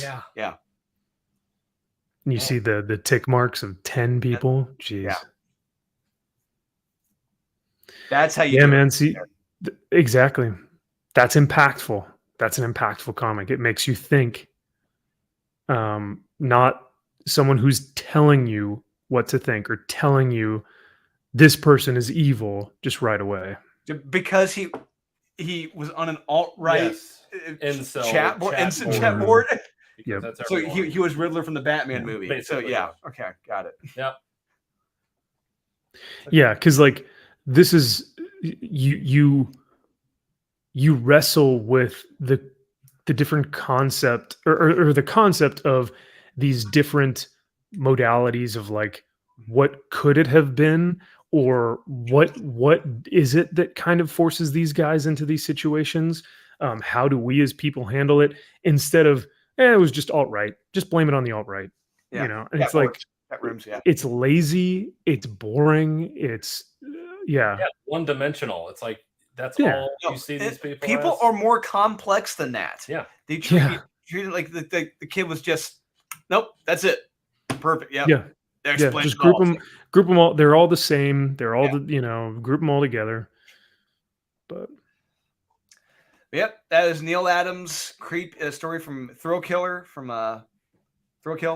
Creepy Magazine, 1975. That is how you do it, ladies and gentlemen. And dude, thank you for sharing that. I had no idea that existed, but that is like a great callback. So Cartoonist Kayfabe, right, Ed Piscor, his channel, they talked about that. They showed that they have the artist edition. They did an IDW did like an artifact edition or whatever of it with like scans of all the original pages that Neil had. Dude, that's awesome. Yeah. See, that's like what's funny is like we can, with every bad comic that came out this week, we effectively brought up something so much better. I mean, and like, oh, okay, what was I don't even remember the name of this book, the Image book that just came out. Spawn. Oh, well, Plush? Yeah, we referenced we referenced Spawn, Max, Midnight Suns, all with great alleyways, as opposed to Plush. Yep.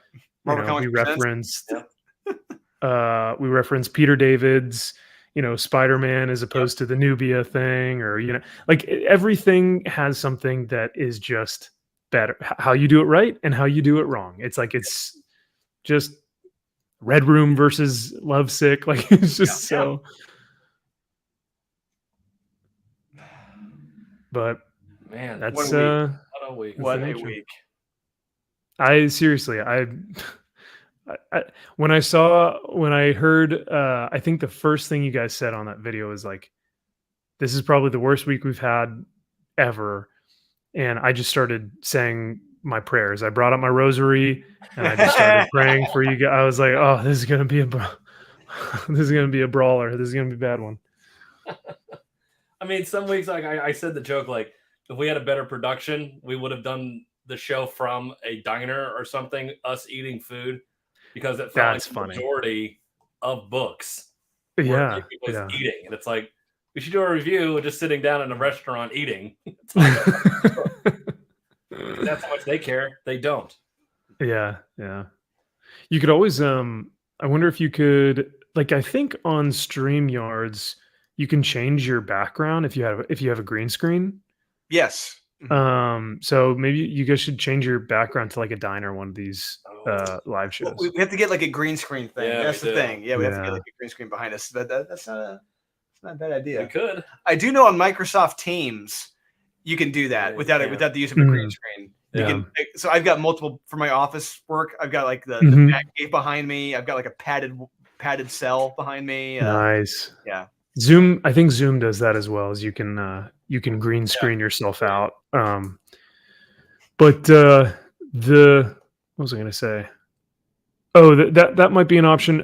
If you know Sean is buying you guys 4K cameras and Mhm. all this kind of stuff that don't work, I think a green screen is acceptable.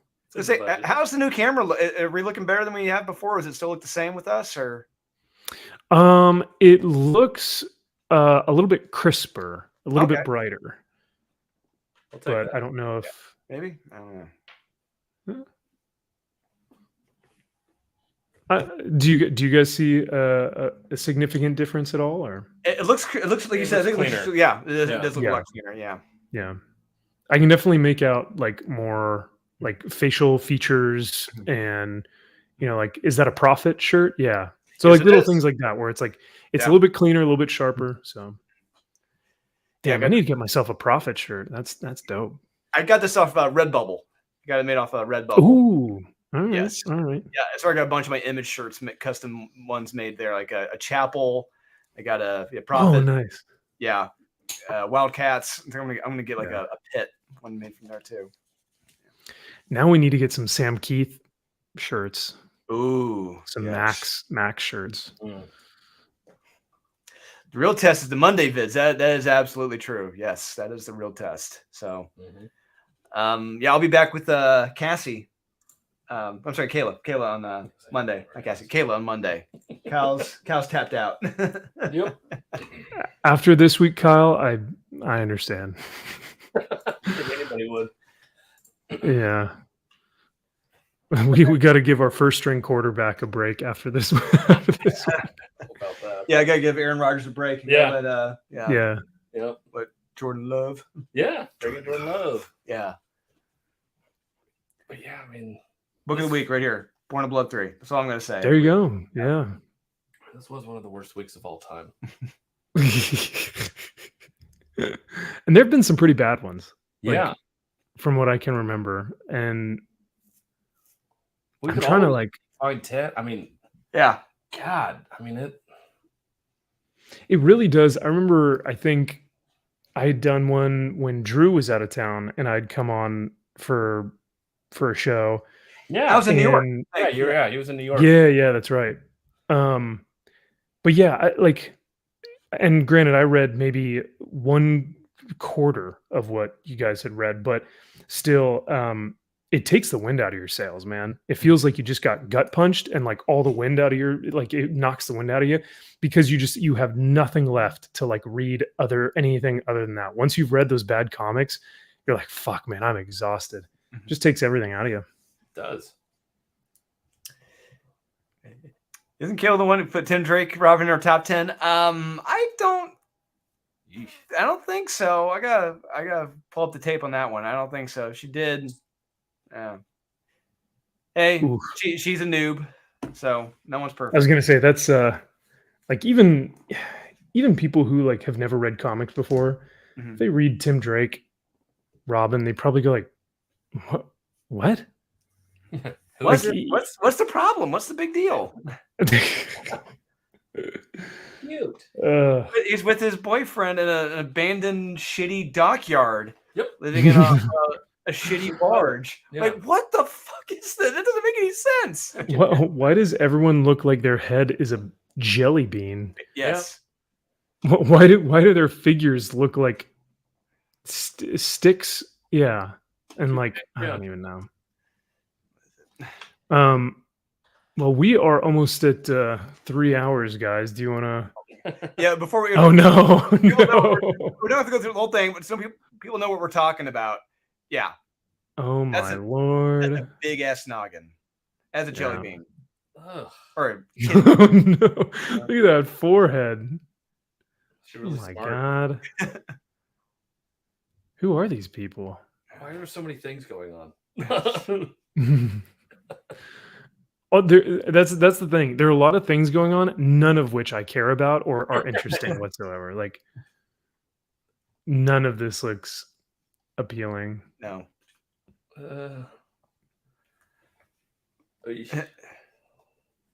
Is the dialogue still just awful as per Yes. usual? Per the usual. Ugh. But oh my god. yeah, apparently they're all like clay.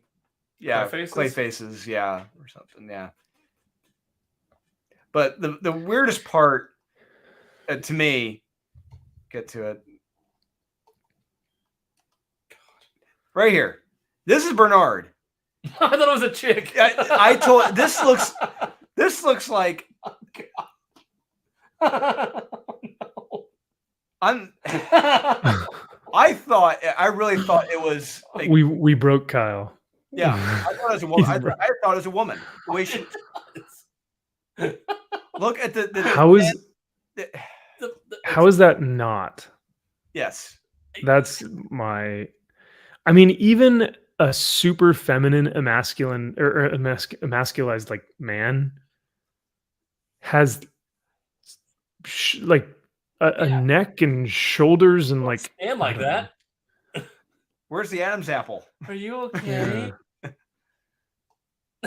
And so Bernard has no clue that Tim is Rob. Yo, that's oh my god, no, the hips and there's like a look, chest there. That's look. a female figure. Yes. Yep. Yes, that is Bernard. God, look at that head.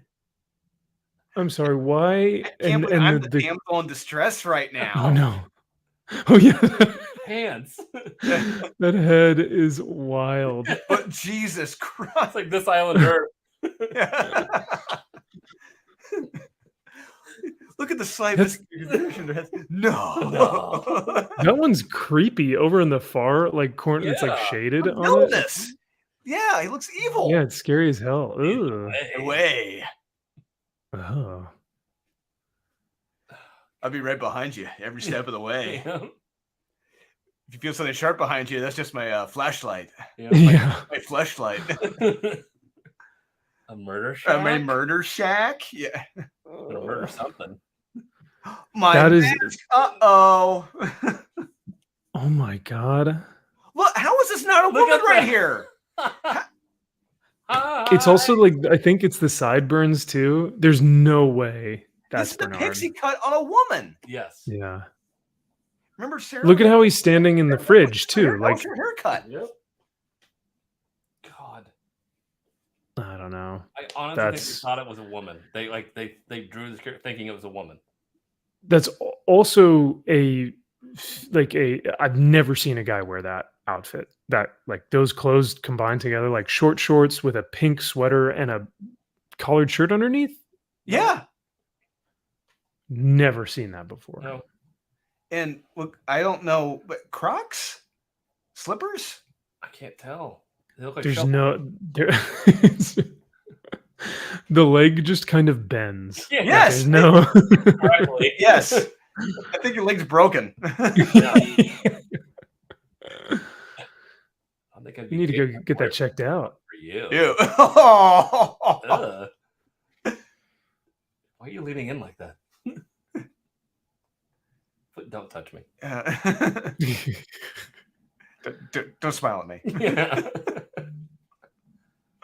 But from myself. I was. That's a female face right there. Like Yeah, in that, yeah, in the that is bottom. Yeah. Eyelashes. Look at that. Right? Those eyelashes are yeah. Right there.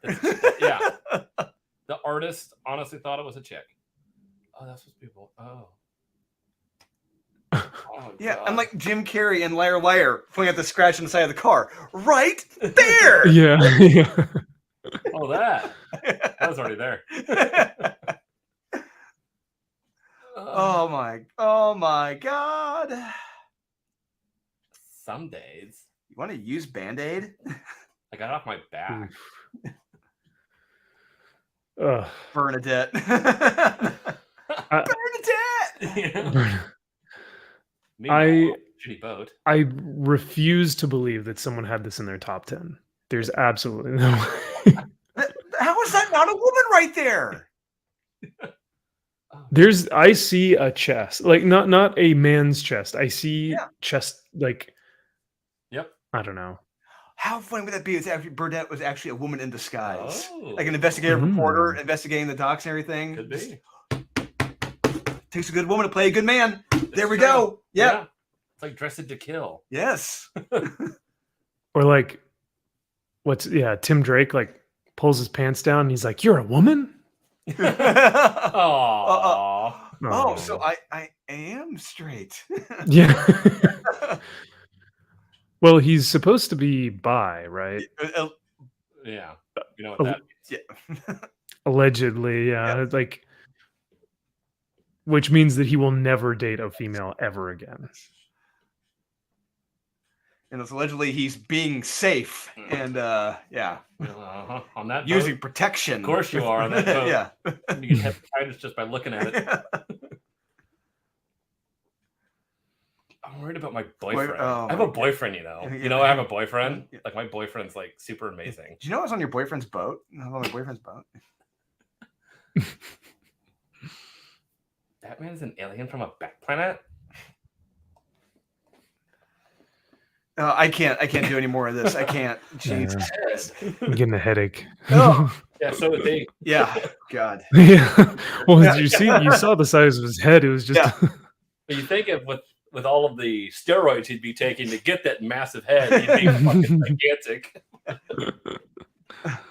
Oh God. Oh man. So as you can see, guys, it was a pretty shit-filled week. Oh, one hell of a week. God dang. Whew. Well, yeah, coming up on Thank you for subjecting me to that as well. Oh, you're welcome. You know, we gotta share the pain, you know, and the misery. Yeah. We gotta I'm honored. It's like you know, any good organization, whether that's Air Force, Marine Corps, law enforcement, they have their like hazing ceremonies to induct their individuals and into, you know, their organization. And that's what I feel like every week I come on. Just Yep. You're welcome. Gotta do the desk pop. Yeah. That was the desk pop right there. Yes, it was. Yeah. It's like, yeah, you haven't read comics until you've seen this. And then I go, that's not real. And then you show me and I'm like, oh no, they actually did that. Yep. Oh, they weren't exaggerating. That was real. Yeah. You know. Oh, they actually said Slay Queen. Oh, good. And they were all literally taking their turns blowing her. Yes. Yeah. Oh, they literally blamed it on alt-right conservatives. Oh, okay. What else did we see? Oh, they copied Red Room and had a, you know, feminist. They're just, everything is like that now. Yep. Yeah. Oh wait, Red Room copied Lovesick. Sick, yes. Oh yes, sorry. But did everything better. Yeah. As if it mattered who came first. Oh man. Yeah. Well, I appreciate you guys having me on. As per usual, this is always super fun. It's always very enlightening. I'll say that. That's for sure. Yes, it is. Every week. Yeah. Well, Max, give you the word. Is there anything you want the viewers to know? Anything where they can find you? Yeah, so MVP Maxfield Von Priestley, you guys can check me out. Actually, if you guys go into my channel right now, I have a video that just came out tonight, basically going over a comic convention that happened last week that banned and essentially blacklisted an individual, a volunteer for the comic convention, who they found out he was selling books through Comicsgate and, you know, obviously thinks that is abhorrent behavior, enough so to be blacklisted from the convention. So I just go over what happened and then my thoughts on it. So yeah, you guys can watch that video right now. Cool. It's unfortunate, but Yeah. I saw Ethan talk about that, and it's like, okay, you have this convention that wants to talk about inclusivity, peaceful. We want to include everyone, but we don't want the Irish. Get out of here. Yeah. Well, Oh, shit, everybody. But it's like, it doesn't make sense. It's wild because the comic convention released this big statement, and it's like, we want to be accepting of all communities, and I'm like, bullshit, because that's not accepting of all communities, right? And then they were like, we want to support everyone with different, diversity and inclusion, and I'm like, well, if you accept everyone, then that includes people who you don't agree with. And even if you look at the guy's Twitter page, it's like it's like, it is so tame comparatively to like a Mark Brooks or something. Like all he posts about is just comic books. So yeah, I did a video about it. It's it's pretty wild, man. It's like I said, it's unfortunate, but that's the state of comic books that we're in. Unfortunately, is like, people being literally segregated. But. So yeah, that's my most recent video. And then we've got videos of you guys on my channel as well of different books that we went over. So that's right. Yeah, and I looked through the comments. The comments were positive. They liked our review. Liked our reviews. Yeah. Oh, absolutely.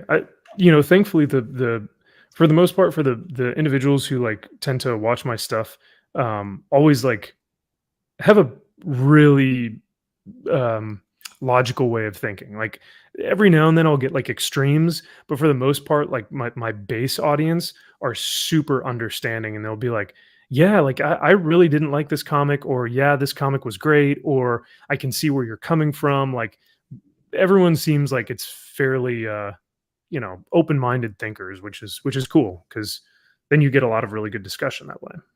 Yes, you do. It's not the only way. Yeah. Yeah, right. But and then every now and then you get some interesting individuals who I'm like, should I like how do I approach this tactically? Yes. Yeah, exactly. It's like, I'm thinking I don't answer this. Just ignore it. Just don't answer. Yeah. I think sometimes that's the best, because like there was, even on Twitter, there was a guy who it was like, I knew that if I responded, it was going to just feed the fire, Mm-hmm. And it's like, sometimes that's exactly what the trap that you fall into. Mm-hmm. It's almost better if you ignore it, because then there's no power there. They have no power after that. Yeah, exactly. You have no power here. Yep. And it's tough because you want to. Yes. Especially when they're full of shit, but it's like, oh yeah. It's like, is it worth it? At the end of the day, it's comic books, and it's like, who really cares? But like, it is important though. But you have to know when it's like, do I cross that line? Do I want to go down the dark side? It's like, no, even though it pisses me off, and I really want to roast this guy, but it's like, just dump it. Yeah. I think too, you like, because I like, because comic books, like you said, they're important. Like for us, like they're our passion. It's more than just a hobby. It's something that we're super passionate about. So I do think like the comic book, the argument of like, who cares? It's fucking fake, I think that comic books are important, but internet arguments are not important in the grand scheme of things. You know what I mean? Like, because when I think about arguing with a literal person that I can't see, who like I don't even know exists, it just seems not worth my time. When you go like, yeah, I could respond, but like, what is that doing to my sanity? But I don't know. Mm-hmm.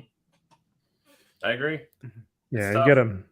Yeah, oh yeah, it is tough though, because you're like, man, I just want to, tell this guy what's up. But are they just trolling? Are they just saying something just to get a reaction? A reaction, yeah. Get that dopamine fix. Right. It's like, yeah, they responded. Right. Well, sometimes you'll respond and you'll be like, "Hey, why did you say that?" Or like, "Hey, did you want to repeat that again?" And they like because they don't expect you to respond sometimes, then they're like, "Oh, I didn't." So it's interesting when those who don't think that you're going to respond actually do. But I don't Well, know. right. Well, especially when they ask about law enforcement stuff, when I give them my take on everything, and they Mm. don't like what I say, and it's like, I love it when you get like a response from a lawyer. yeah, It's like, wait, no, it's completely two different things here. yeah, you're looking at it from a completely different point of view. Well, Mhm. according to the law, Yeah. it says, yeah, I don't give a fuck what you think when you're in a courtroom. Are you out on the Yeah. street? Are you arresting these guys? No, then shut up. Yeah. Yeah, those are two completely different entities. Yeah. Like, yeah. They always are. Always should be. That's the point. Yeah. Yeah. But good time. Yeah. Yeah. Um But yeah, once again, thank you guys for having me on, and y'all can check me out on my channel. I'll have to send you guys either my YouTube link and we can throw them in the descriptions on these Friday videos, or I'll post in the chat or something. I always forget to send that to you guys. Yeah, and I Yeah. can put it in the descriptions and all that, and Yeah. put in the chat. Yeah, absolutely. We'll do that. Noise. Well, I will head out. Are you guys gonna continue No, I think looking we're at gonna, some bad books? oh no, we're done. We're gonna wrap this. Okay, I was gonna say.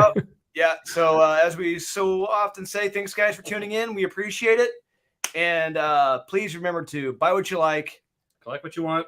don't listen to the haters, and we'll see you guys again next time.